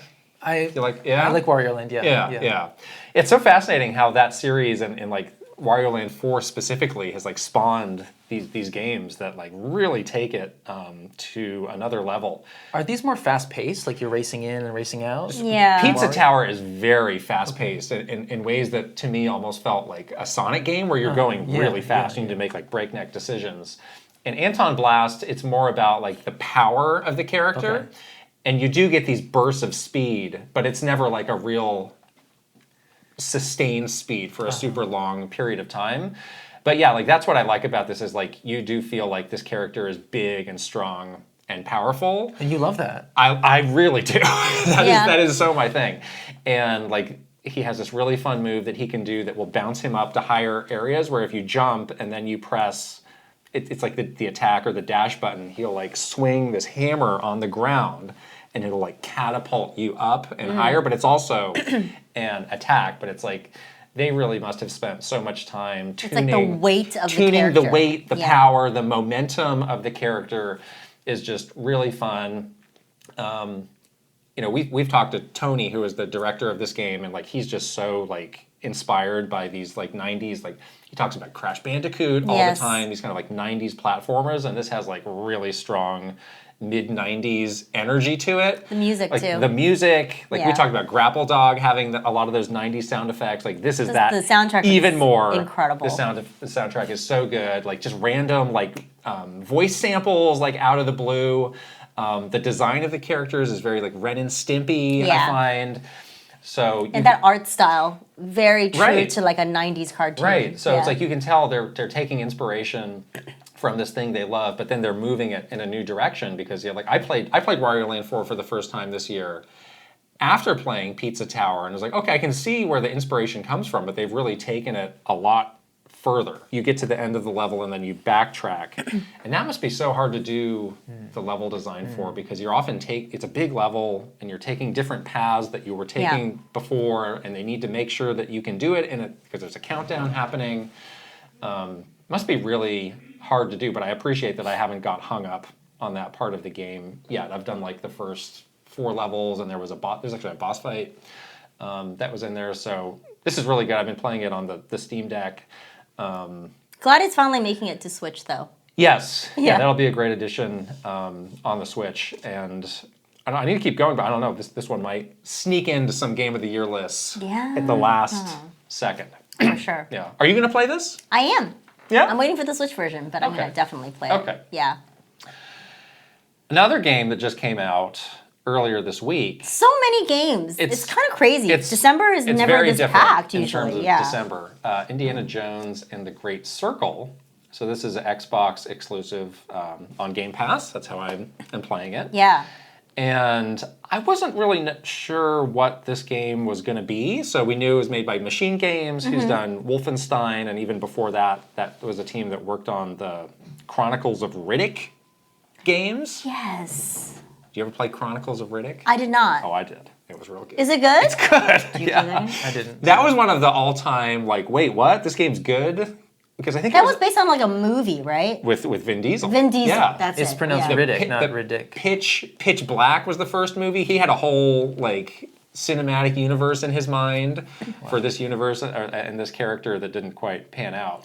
Yeah, it was popular for a while. Like the name definitely Yeah. is like recognizable still. But that game was like one of the first like open like first person RPGs where you just didn't see a lot of those. So like this developer is definitely really like capable and I think underrated. But it's like an first person Indiana Jones game. Like what is this? Like you were asking me like so it's Uncharted, right?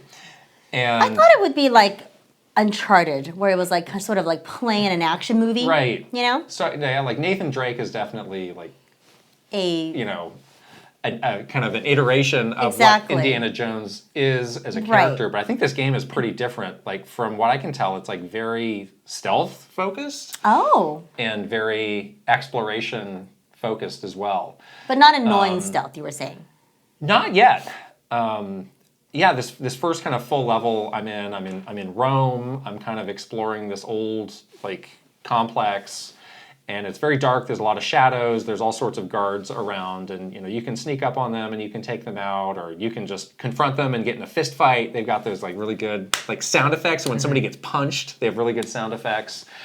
They're really good at that. Yes, That's like one of their And marquee things. it's like a melee first like combat game. I do imagine you eventually get a gun, but you'll probably have like 2 bullets in it or something. You do have the Melee. whip. Yeah, you have to have the Indiana Jones The whip. whip though is like more of a tool than a weapon. Because you're using the whip to like grab onto things and pull up, or there was one scene where there were like Link's grappling hook. there were like all these attack dogs, and they're like use the whip to scare the dogs away. So you would, and they run off. Oh, I don't like the idea of whipping the dogs. Well, you just whip it into the I air. wouldn't like that. Oh, whipping Does into he- the air. Does he have his trademark wit and witticisms? He does. So I think it's Troy Okay. Baker who's doing the voice. And Does it sound like Harrison Ford? it really does. Like when I think Oh. of Troy Baker's voice, I don't really think, oh yeah, he can, he's natural Harrison Ford, but what he's doing is working.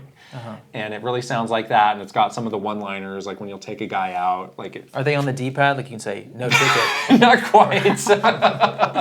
But it was, so yeah, and obviously, it's his likeness and everything.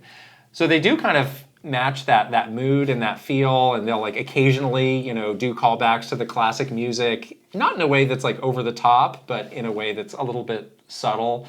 The beginning of the game is this flashback, and it's like a dream sequence basically of the very first scene of the first movie where you're in South America and you're getting the idol and you got to run away from the I boulder. saw like a side by side Yeah.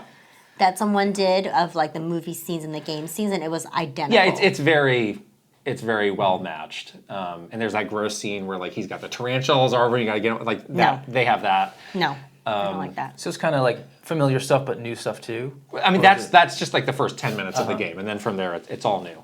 And that's just like a dream sequence sort of flashback. Oh, I guess interesting. they kind of use it as a tutorial. Like a setup. It's basically a tutorial, and then you're into the game, and pretty quick you go off to on your. They kind of set up what the mystery of this game is, where this guy kind of breaks into Indiana Jones' personal collection, like steals some stuff and vanishes, and you're like, why did he do that? Why did he want that? And then you're trying to find out. So I've the game for us just came out like yesterday, so I've only played like an hour or so, but yeah, it seems really good. It's got that kind of Machine Games feel to it, which is cool and really unique. I just don't know how I'm going to find time to juggle all these games. Because I also had, I was still wanting to chip away at Stellar Blade and a couple other things, and now it's just stack them up. Yeah. Right on the pile. And I've been interested in Infinity Nikki, because you keep talking about I can't stop playing Infinity Nikki. What's that? It is this, I only learned about this recently. Apparently this has been a series that's been pretty popular. It was on mobile. And I only learned about it earlier this year. It was also in the PlayStation Showcase. They kind of gave it a big spotlight. And then at PAX, they had the world's biggest, coolest booth. They did have a big one. At PAX. And I started to get kind of interested in this. It was a little bit hard to tell what kind of game it is at first, but basically it's a very sort of Breath of the Wild kind of exploratory. You do have a main quest that you're doing, but you're really exploring this big world. There's all these different characters that you're meeting.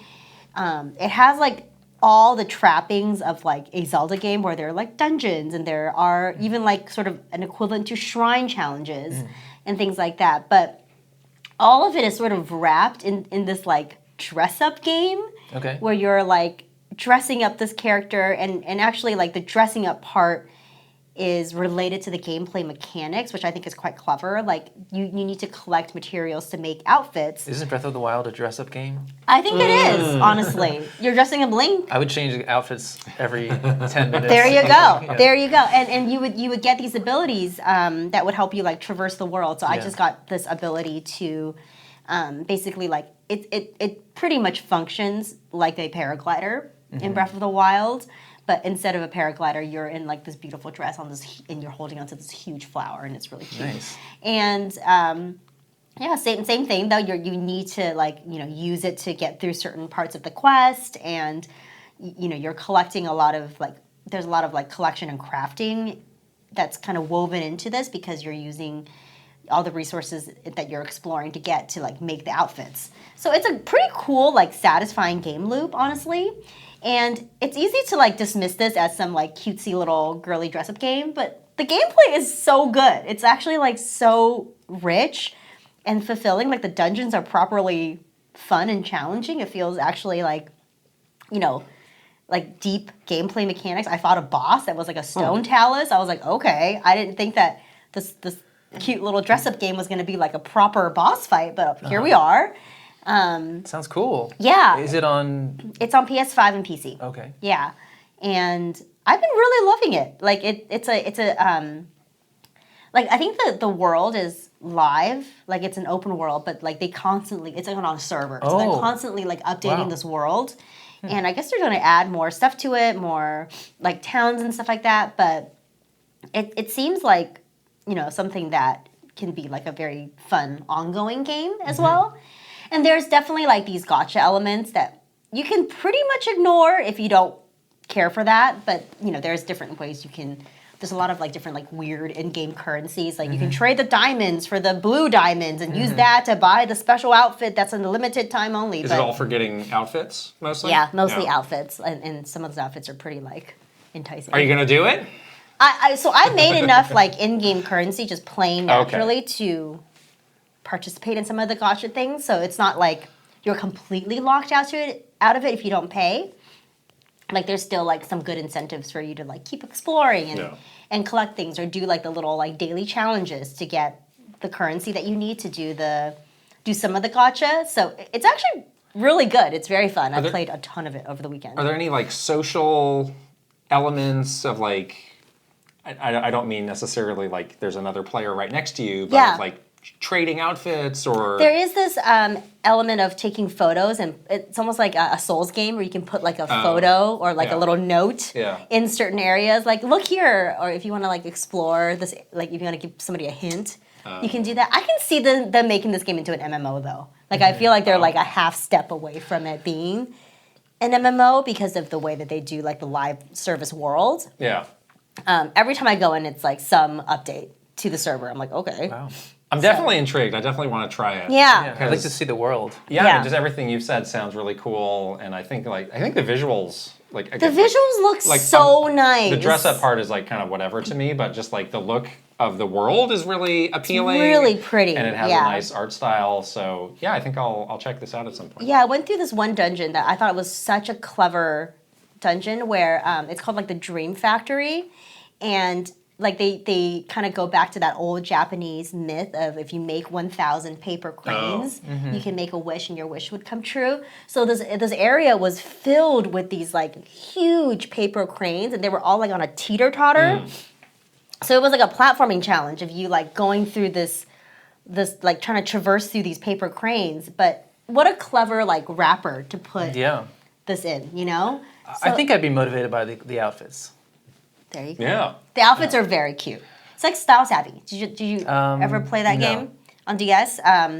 But basically, it's like you do have these like styling challenges to advance the story as well, which is ridiculous. Do you have to do those? Yeah. Oh, okay. But it's easy. You'll be fine. Basically, it's like all the outfits are categorized into like different themes, and you just like they're like pick an outfit that's this theme, so you can. It's easy to do. It's not like a big part of the game. Yeah. I would say exploration is the biggest part of the game, and I was really surprised by that. Yeah. We're doing our big Game of the Year podcast next week. This is your chance if you've got a Game of the Year for yourself. That you want to shout out. My chance to shout it out? Yes. Ooh, I don't know. Okay, that's fair. Yeah, I don't know. The year's not over. A ranger. Yes, a ranger. Yes. It's on the list for a lot of the things that we have. It absolutely is. It's going to get some votes. Yeah.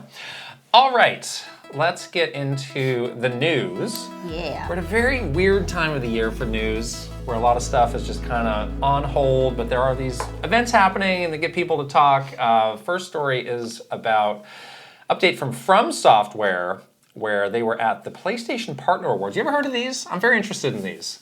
I'd love to go to this. I think it's in Japan. They invite all of... Is it open to the public? No. It's like for PlayStation and their developers, and they do actual awards. Like, this was the PlayStation Game of the Year. And, the president of the studio will go up and get some cool trophy. Every year I hear a little bit more about it. It's like, they could turn this into some big cool thing. But anyway, they asked Miyazaki-san from FromSoft what they're doing next, and he said, quote, "We're not really considering developments such as an Elden Ring 2. Oh. Not? And he said they might do that sometime in the future, but they are working on multiple other projects and tease them as being in different genres, which is interesting. Wow. Interesting. Ooh, wow. Yeah. Are you an Elden Ring or FromSoft Yeah, I love those games. guy? Yeah. Yeah, I didn't play the Erdtree Shadow of expansion, Erdtree. but I played Elden Ring a lot. Yeah. I love Bloodborne and Dark Souls. Yeah, you're a Souls player. Yeah. I mean, I think it makes sense. Like, we just got this Giganto expansion for Elden Ring. Like, that game is so big. I think it makes sense that they would like want to move try something else. And obviously they did kind of Armored Core in between those. But yeah, like now they have so many different IP and so many things they can do. And I think it's also natural to think like, well, we definitely have our lane in this genre that we kind of helped to popularize, but like what else are we capable of as a studio? So I think that's commendable that they're not just churning out, the same old thing. I can see them looking at it the same way the Zelda devs look at Tears of the Kingdom, Breath of the Wild. It's like, I think we have squeezed everything we can out of this world. Like this, this game was the original game was so huge, and then the expansion was equally huge. Like they may be thinking like, I think we did what we wanted to do in this world. So we want to do something different, Yeah, and also, FromSoft's been around for a long time, and well before these Souls-like games really exploded in popularity, and they've worked on a lot of different games in the past. So they may be wanting to show like, we're capable of a lot, and we also have this rich history. So like that could be cool too for them to go like do a deep callback to something that they had from the past and really modernize it. So yeah, I think this is a comment that makes a lot of sense. It's interesting how they've established this genre of the Souls-like, and they do other things too, like Armored Core. Yeah. But they could continue to make Souls-likes and just not feel that they have to call it Elden Ring. And I think it's interesting that they've cultivated an audience that understands that will like play the next Souls-like, even if they have they're bold enough to depart from the IP or the familiar title, the familiar world again. Yeah. They did something cool with Elden Ring too, where they made it more approachable for these Souls-like games. Because before, I tried to play like Bloodborne games and things like that, and it was so hard. Yeah. As it should be, but I feel like with Elden Ring, they did get like capture a new audience, so now they can think about how to make the next game like really resonate with this bigger audience, which is interesting. Yeah, and I wonder how what form that'll take. Yeah. David, do you like Metroid? Sure. Looks like 2025 is going to be the year for Metroid. So we know about Metroid Prime 4 coming. And they have announced, Nintendo has announced with Piggyback, which is one of their book publishing partners, this really cool Metroid Prime art book. Ooh. It's called Metroid Prime 1 through 3, a visual retrospective, and 200 pages. It's got all the artwork. It's apparently got commentary from the developers that worked on this. This is unexpected, but really cool. Yeah, they don't really do these kinds of projects usually, Yeah, I remember seeing like the early concept art from the first Metroid Prime games that was very much like a very different style from what you've seen from Nintendo before. It was almost like Samus was like a snail in a shell. Like it's like, this is unused stuff from Metroid Prime. It's gotten out there, but there was never like a proper forum for it to be like this. So.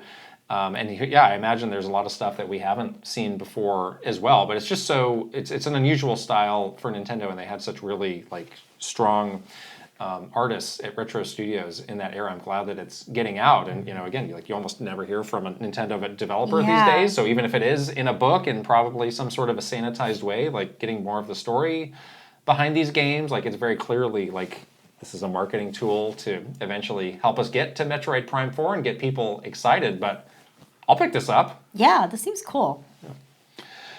Last story, we're still in the midst of this PlayStation 30th anniversary, which, did you choose a PlayStation boot up, classic boot up thing for your... I didn't. What? Did you? Oh, yeah. Mine just says like happy anniversary. Or like it has like the classic. You can choose, I want the PS1, 2, 3, or 4 kind of load up sequence. I didn't when know you start that. up your PlayStation. Oh. Yeah. That's cool. It said for a limited time, which I don't...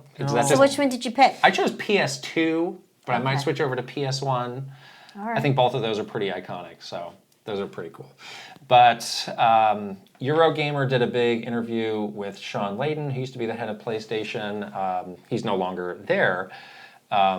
To talk about kind of the 30 years of Sony, because he was there for a lot of them. And he's just a really like well-spoken guy with kind of a lot of verbal flourishes. He had some interesting things to say. They were talking about kind of the current state of game development. And he had this really interesting quote, which I'll just read. It's like we're at the end of the 18th century and we're realizing that building cathedrals is really expensive. Can we continue to build these massive edifices to God for this incredible amount of labor and time? Or should we just build 4 walls and a roof, and that's a church, right? I'm afraid we've built AAA gaming into a kind of cathedral business, and it just can't grow any further. In fact, it's probably grown too far already. Wow. What a way to compare. That's really good, yeah. Very pillars of the earth of him. Yeah.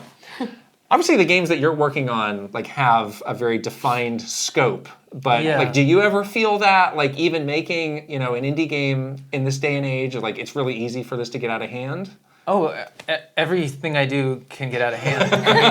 It's always like, how do we... I mean, even when we started on this illustration, I remember saying like, I'm going to try not to make it too complicated. Yes. Yeah. But then, because I know once I'm in the process, I want to make it more elaborate and put in details. Yeah. I mean, it's a separate issue here with just like the fidelity going up and up. And you're raising your own bar, basically, right? Yeah. But thinking of modern games and like, I think we see like there are fewer big releases, and it's like they can't fill out the calendar so well, and I don't know. Yeah, to me as a player, it's a bit dispiriting when there's so much emphasis on these like mega, like elaborate games that right. I'd like to see more of that kind of in between size thing. Yeah, totally, same. And I feel like we talk about the risk of it too. It's like when you have built a huge cathedral and it falls apart. Yeah. You're in trouble. You're in big trouble because you financially is really difficult to recover from something like that when you don't have other things to kind of prop it up. So yeah. It also tells this really interesting story about kind of how at one point Sony and Nintendo were going to partner up on this disk drive based system.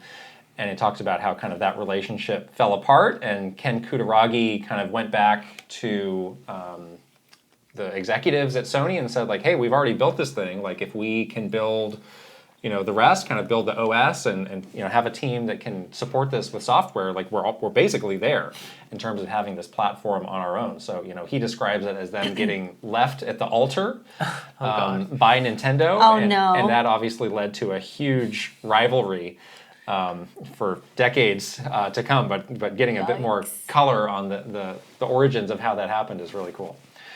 And then he goes on to tell this interesting story about how they moved to this like trendy part of Tokyo, and they were working with like the Sony music people who were helping them out, and the Sony music people would go out drinking with Square Enix every night. And he's like, and that's how we got Final Fantasy VII. I can see that though. Yeah. Those are how the best deals are made. In a bar. Yeah. And the Nintendo people are having a kaiseki dinner and going to bed at 9 o'clock in old sleepy Kyoto, and they're whining and dining in the streets of Tokyo all night long. That's true. Getting a deal done. That's true. Yeah. You gotta be places. You gotta do things. That's right. That's right. Well, that's the news. We'll have some bigger news coming Next up week, soon coming out of the Game Award. People are saying this will be big. Ooh. I don't know what that means. No, I didn't know. I don't know what that means. Yeah. I didn't know either. Yeah. I don't really believe I'll take shelter. You don't believe it? Okay.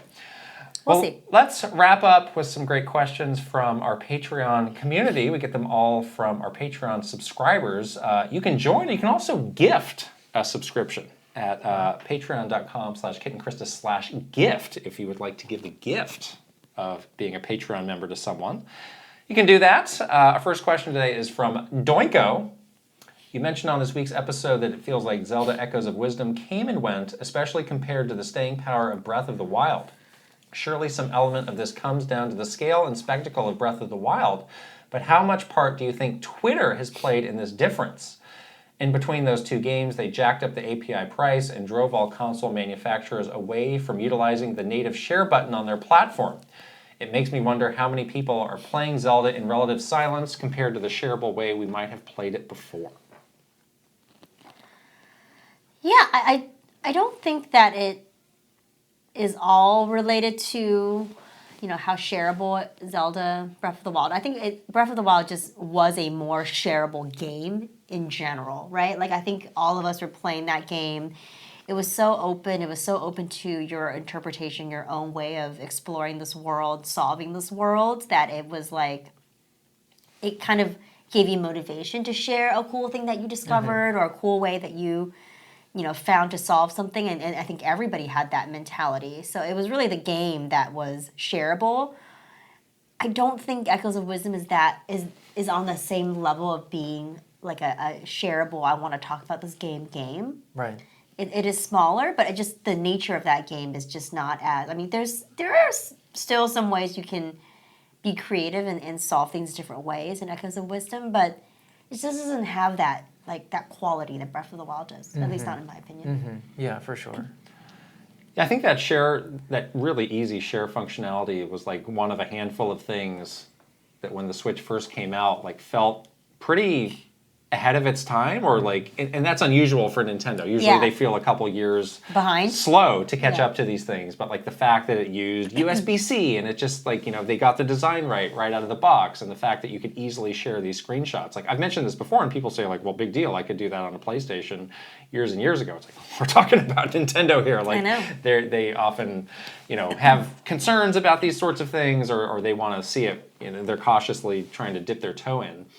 And yeah, I remember that was totally driving a lot of interest when Breath of the Wild came out. Was people were sharing scenes of the game, cool things they were doing, and that seemed like that happened for years. That was going on for years. We made that report that we shared weekly internally of some new thing that people had figured out how to do, or some crazy scenario that nobody had seen before.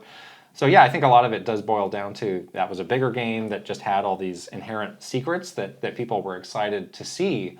But the fact that you could easily share it, kind of gave it this network effect where it just kind of compounded itself. And yeah, you can share things now. It's pretty clunky. I have to imagine they're thinking of some way to do that a bit more cleanly for the next system. I don't think we'll ever get back the, share directly to a social channel because there's so many and people are scattered to so many. And obviously they have a bad experience with what happened with Twitter here. But, if you can share it straight to an app or straight to, your account on the web somewhere, like that seems good, and you can kind of get that back. I do think they're aware, though, of, making it easy for people to share this stuff. That's a good thing. Jason Ball 34 asks, as we all know lately, Nintendo has been branching out from being solely just a gaming company. They're now creating products that can be part of people's everyday lives besides just games. Illumination's Mario is now a viable option for family movie night. They've invited themselves into people's wake-up routine with Alarmo. If you like listening to music as you go about your day, Nintendo Music is now an official option. And if you're a Lego hobbyist, there's loads of great Nintendo options there now too. What other average people's non-gaming lives do you think Nintendo might try to establish a presence in next? Where would you like to see some Nintendo flair added to your life where currently there is none? For example, a Nintendo GPS app or dedicated device like Alarmo where Nintendo characters like Navi, Midna, or Peppy Hair give you directions and the maps are stylized after video game maps. You don't like that idea. Oof, that sounds annoying. Peppy? Not Peppy's Slippy all right. Peppy. Navi, though. No, Ugh. Navi. You forgot that they are also in like a fitness part of your life with like Ring Fit. Sure, and, that's right. And, before We Fit. But, they really do like the lifestyle things. That was a big deal when we were there as well. Like, how else can people engage with our brand was always a question Nintendo was asking themselves. Yeah, and last week we talked about how, it's been 10 years since a lot of these entertainment things got started up, and they've done a great job with those, but what might be the next phase? Yeah. And there have been some people, I think people have found some filings that might be around hotels and restaurants. I saw that, yes. I don't know how I feel about that. Oh. I'm not sure. Disney Hotel's pretty cool. Yeah? Yeah. Okay. What is the Disney integration at a Disney hotel? I mean, they do have them next to the parks. Yeah. So you're staying there and probably going to the parks. But they got like Disney music playing in there. The rooms are themed to Disney characters. Okay. I mean, it's pretty fun. Yeah, I mean, if you can tie it to Universal. I'm going to the theme park, I'll stay at the Nintendo hotel before I go to the Nintendo theme park. I think that makes sense. But if it's like, I'm going to go see my uncle in Des Moines, Iowa, does it make sense for there to be a Mario hotel there or just all around the country or the world? Like, I don't know about that. The restaurants, I mean, they do have Kirby and Pokemon restaurants right now. Yeah. So that's always also an established thing. Yeah. So not too out of the ordinary. What do you think, like traffic cones and police tape? And have Yoshi along the police tape. Do not cross this line. Oh my. Yeah. And Yoshi's warning you. Different colored Yoshis. Dead bodies in front of you. And then Hopefully not, but... I think the idea of scarcity for some of these things like makes them special. So, those restaurants or the stores that they have, like they're only in these special places. It feels like a destination or like a special treat. Yeah. When you get to go to those. That's true. Like, do you remember when the Disney store was in like every mall? Do they still have the Disney store? No. No. I think they kind of overdid it, and it was just like it became just another like ho-hum place to go, and it didn't feel super special anymore. So Right. I think or I hope they realize like you can overdo it with this and oversaturate to the point that it starts to drag everything down collectively. Mm-hmm. So my take would probably be that they just kind of keep moving forward in these things that they're currently in. And, in movies or TV, like what else can we do? There've been talk of some animated series. And maybe also occasionally we'll have just something out of left field, completely strange, like Alarmo too. Churches, synagogues. There we go. Oh my yes. God. Let's go worship Sign me at up. the Church of Mario. Yes. I love it. J Roast Ham, or is it J Roastem? I don't know. I'm going to say J Roast Ham. I like that better.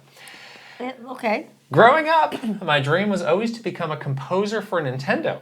I now realize this is probably impossible as I speak no Japanese and I haven't got any professional experience. I've since decided to make video game song covers to try and blow up on social media instead. Check out at JRoastJams. Not hams. My question is, as content creators in a fairly niche subject, how do you guys like to present your videos to reach the most amount of people and make it to the big time? Is it better to focus entirely on your niche and try to reach a dedicated but smaller fan base, or sell your soul to the algorithm and try to appeal to the masses? Do that. I feel like you guys have your loyal fan base in your niche, but are you ever tempted to try to follow trends to boost your numbers? Thanks. Ja? I want to start with you on this. I picked this one because I knew you would be here. Oh, okay. If you are an up-and-coming creator in a certain area, Yeah. what are your different avenues? Oh gosh. I mean, I'm like the last person to ask about brand management, personal brand, and that kind of thing. Like, I'm posting more art recently, but on Instagram and that kind of thing. But I would sell your soul, I guess. If that's what, I guess, did he say do it with integrity or sell your soul? Then I would sell your soul, I think will get you there faster. Oh. Right? Yeah, I mean, yeah. Sell your soul does come at a price. Your right? soul, yeah. Your soul Very big is a price. pretty big price. Right. But you get the masses. But you would get the it depends on what your goal is. Right. Because if you sell your soul to get the masses, you might be selling a thing that's not actually the thing that you want to sell. That's That you true. want to do. That's because true. you've now compromised Yes. what you actually want people to like you for because you sold your soul. You're very wise. That could So decay. that could decay you. Yeah. Yeah. It could be a little, but you'll be famous and rich. So Yeah, you could There's that become part of it. successful first and then have an awakening and become a good person after that. okay. I don't know if that. I'll do that works. later. I Yeah. don't know if that's how it works. Yeah, this is a tough one because, like, there is a aspect of chance with this algorithm because you really Yeah. don't know what's going on with it sometimes. Right. And it changes all the time. Changes all the I time. mean, with us, like, we kind of, people had a preconceived notion of us when we left Nintendo because it's like, all right, know them because they do Nintendo Minute. And Yeah. we kind of lucked out in that people were open to us doing something that was not Nintendo Minute in this podcast. That's a pretty big change in terms of the medium. And then we tried to do stuff like Nintendo Minute. We learned, like, people actually like the podcast more. So I think it's different for us because we did have a foothold and people generally knew what kind of, approach or vibe we would be bringing. But yeah, if you're starting from nothing, it's so hard to break through. But yeah, I think staying true to yourself, even if you are selling out to some degree, I think you're going to have to do that to otherwise, like, it's just going to lose. You're going to lose something about either what brought you to it in the first place or yourself. That's the thing, It's not yeah. going to. I don't think it's going to work. I think probably being more serious about it than I was before. He's presenting it like it's a binary choice, and if possible, look for an overlap where you can be authentic, but Yeah. then look for opportunities where you get inspired by something that other people have interest in too, and like see how you can balance all that. Yeah, and we definitely do that. Like, we know exactly what we actually have to do. If we were really going to sell our soul, we would just talk nonstop about Switch 2 rumors. Right. That definitely Yes. will get you the views as quickly as possible. But Right. we don't like to do that because a lot of times we don't have anything, to contribute to that conversation, and we don't have anything like a value It to very add. quickly becomes Sure. like stacked hypotheticals. Of like, Yes. well, Right. if this is real, this means this, and this. Yes. It's like, well, what if it Yeah. doesn't? Oh well. So we don't want to do that. But there are some instances where there are like this, value that we can add or a perspective that we can add, and then we do that. Yeah. We Right. do comment on certain things like that. So there is like an overlap. You're right. Don't look at it as a binary black and white kind of thing. There is like an overlap that potentially is a good way of, Yeah, I think that's a good thing I like about your show, that you stay grounded and you have a lot of experience and direct knowledge of how the industry works. So you don't get too flighty. Yeah, In terms of just try like, not let's to. speculate endlessly. Yeah, exactly. All right, we got Chris next. Do you have any idea what Nintendo's criteria are for choosing which GameCube games to remaster or remake for the Switch? Correct me if I'm forgetting something, but so far we've got Mario Sunshine from 3D Mario Collection, Skyward Sword, Metroid Prime, Paper Mario: The Thousand-Year Door. I would love the original Animal Crossing on the GameCube to be remade, and I have a lot of thoughts on how I would want it to be remade. Though that is technically a game that was originally an N64 port. I can't think of a good reason why they would do it, though. Skyward Sword's an odd inclusion here, but maybe they're talking about remakes more broadly. Yeah, Skyward Sword was not on the GameCube. That was a Wii game. Yeah. But, we've talked about how, like, the GameCube is kind of an establishing point for modern games that feel modern. So I think they're looking for a game that is not going to need a lot more work to feel like something that would be acceptable just on the shelf among the other games that are being made today. And I think, a lot of these, like when you go back to something like a Metroid Prime, you're like, wow, this was really ahead of its time. Yeah. And they did add some cool stuff with the different aiming that I think to make it feel, modern and get over some of those things that just aren't going to work today. And then I think, just there's kind of like the cold reality of, these are franchises that they want to emphasize and that they probably have, new games coming too. How can we keep this on somebody's mind in the years in between the original games that we're releasing? Oh, yeah, for sure. It is interesting that Animal Crossing remains the one franchise that they have not found a way to remaster. To do that with at all. It's always just like main game, silence, 7 to 8 years of nothing. And then the next main game. Yeah, very interesting. I hope that they remedy that with the next system, because I think that they are so ripe for an Animal Crossing remake on a Switch 2, like New Leaf would be great.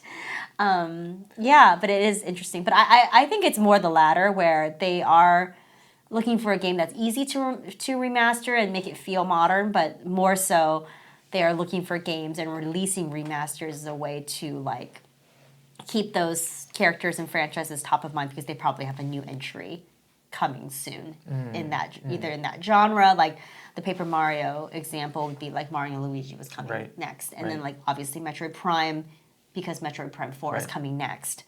So I do think that there is like a marketing side of it where they're using this as a way to keep people thinking about these things until the next new game comes out. So as much as I would love a remake of my beloved Custom Robo from the GameCube, probably not going to happen. No. Because they have no real reason to do that. Exactly.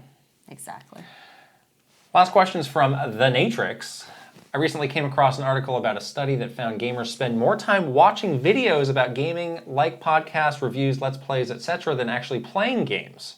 This makes sense to me, as I probably fall into this category. With working a full-time job, I can listen to podcasts and watch videos in the background, which ends up amounting to a great bit of time.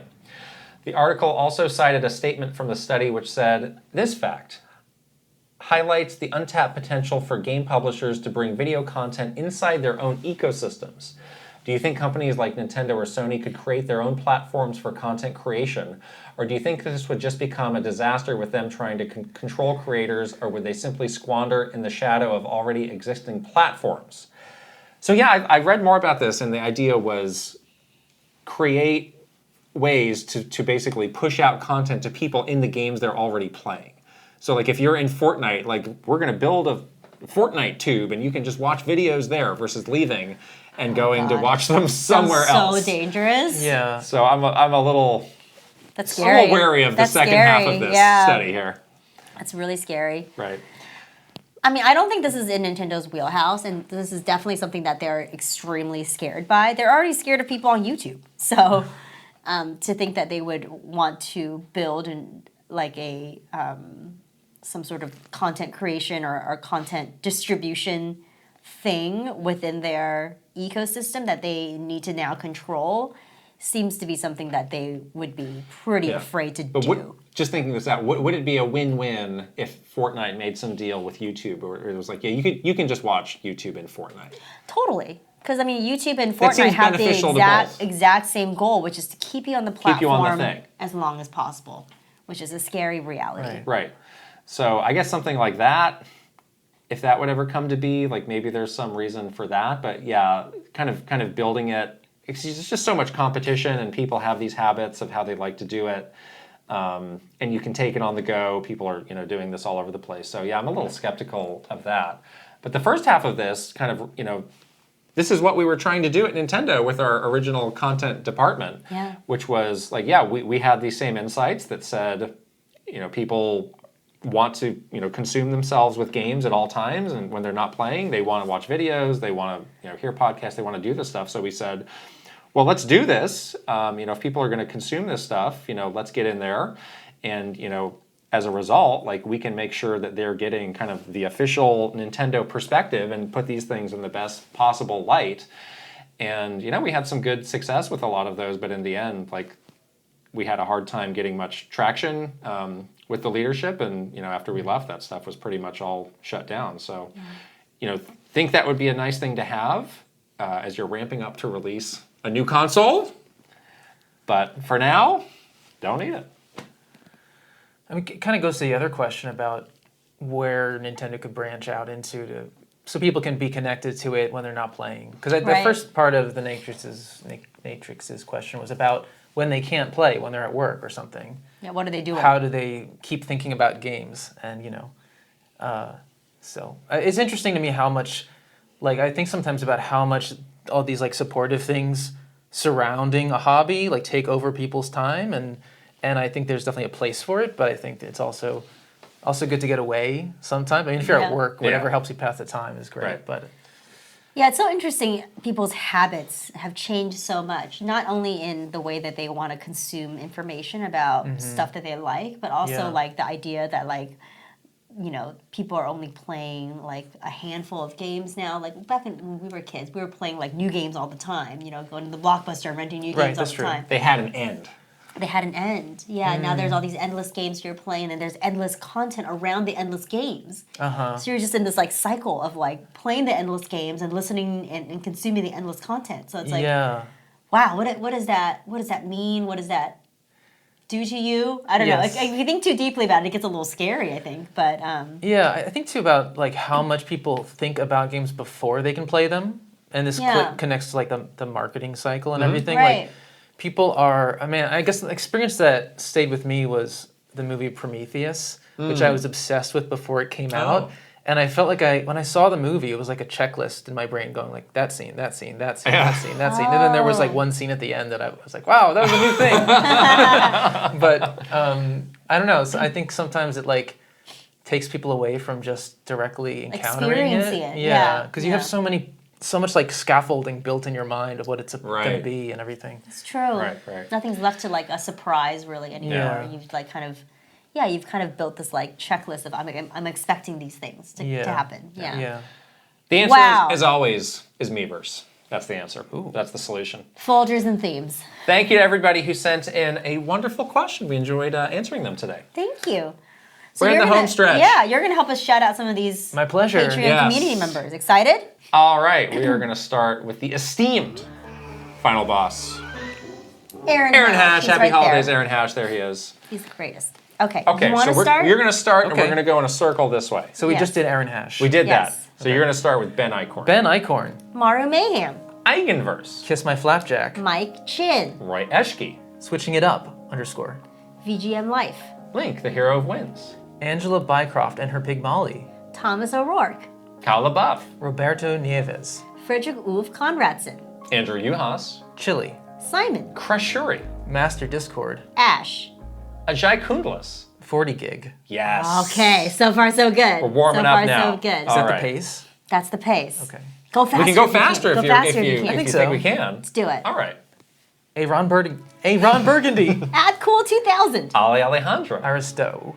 Astrodev. Awesome 46. Axel. Bates. Benji B. Big N Gamer with a Y. Brandon Cavapil. Brent Dennison. Brovac Novak. Bruce Dash. Cameron. Dear. Jelly Squirrel. Crispy Saurus. Christopher Lay.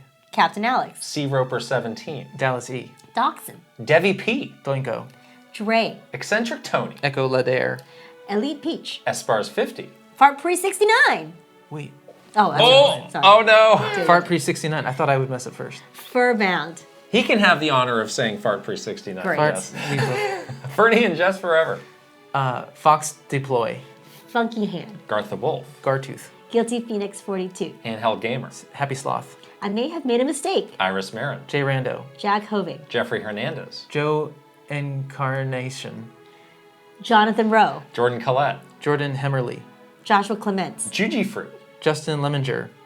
Kawa 2796. Keith Kwan. Kevin Delane. Kilo Kibo. Christopia Party with me. Kyle Gamer Beery Rookie. Kyle Kretzer. Lazy Cat for Coffee. Lex. Link 9898. Lil Mikey. Luigi 53. Lynn. Macho Potato. Mad Dog 5981. Magnificent Easy G plus Callie Marie. Mario Man 392. Mark. Marky Man 64. Maverick Nate. Mecha Dragon 101. Megan. May plus Leon. Mikey.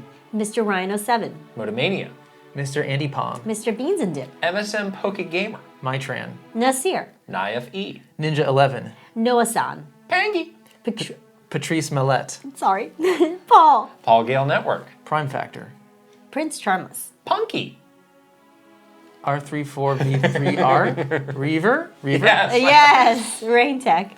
Random bystander here. Record Rumble. Ryuji Utsuha Oku. Rob M. Rob O. Romsky 113. Rocks. Ryanetta. Sharif Jackson. Shinryu. Schmiggles. Slowbro. Snazzle. Spacey Poo. Spicy Munchkin. Steel Citrone. Pseudo Priest. Tales of Link. Tandem. Tay 120 and 64. Teal Fox 64. The Keggers. The Shark Among Men. Thomas Alvarez. Three Rivers. Timmy V. Torcheeks. Totally Joed. Travis Torline. Trajawi. Tugs Puppy Bear. Tuskoob. Tyler Geis. Uncle Jungle. Video Game Stupid. Vitch Victor. Viridian. Virtual Bot. Voyager 007. WG Grizzy. YU. Wicked Davy. Zelgaroth. Z Patty. Zero Link. And Zroid. Yes. We did it.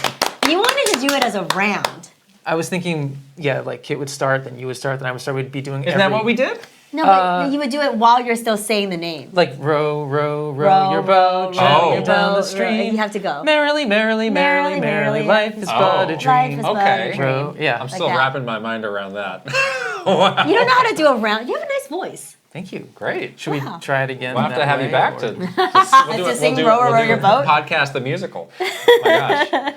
Two things you can't do: I drawing can't- or yeah. singing. You can apparently do both those things. We've made it to the Amazing. end of this Wow. incredible podcast. Thank you. It was a Wow! blur and a How thrill. much fun! fun. How fun! Yes. Thank you so much for coming on and hanging out with us, and for doing our beautiful merch. Yeah. We loved having you. It was such an honor to just. My God, I can't believe you're in our community. It's incredible. Well, I'm just a listener, and it was a big treat. So thank you very much. Awesome. Where can people find you online? Yes. DavidHellman.art, or my name is my handle on Blue Sky, Instagram, and X. Okay, we'll Cool. put it all in the description so you can click through. Yeah. All right. You can, if you're watching this on video, you can subscribe to this YouTube channel, give this a thumbs up, and leave us a comment. And if you're listening on audio, you can also subscribe, give the podcast a 5-star rating, and leave a written review if you please. All those things really help us out. And we're also on the socials. We're on Twitter, Instagram, TikTok, Facebook, YouTube, Blue Sky, and Threads. Wow. All right. Thank you again, David, for being here. Thank you. We're going to wrap it up, and we'll see you guys later. Bye-bye. Bye.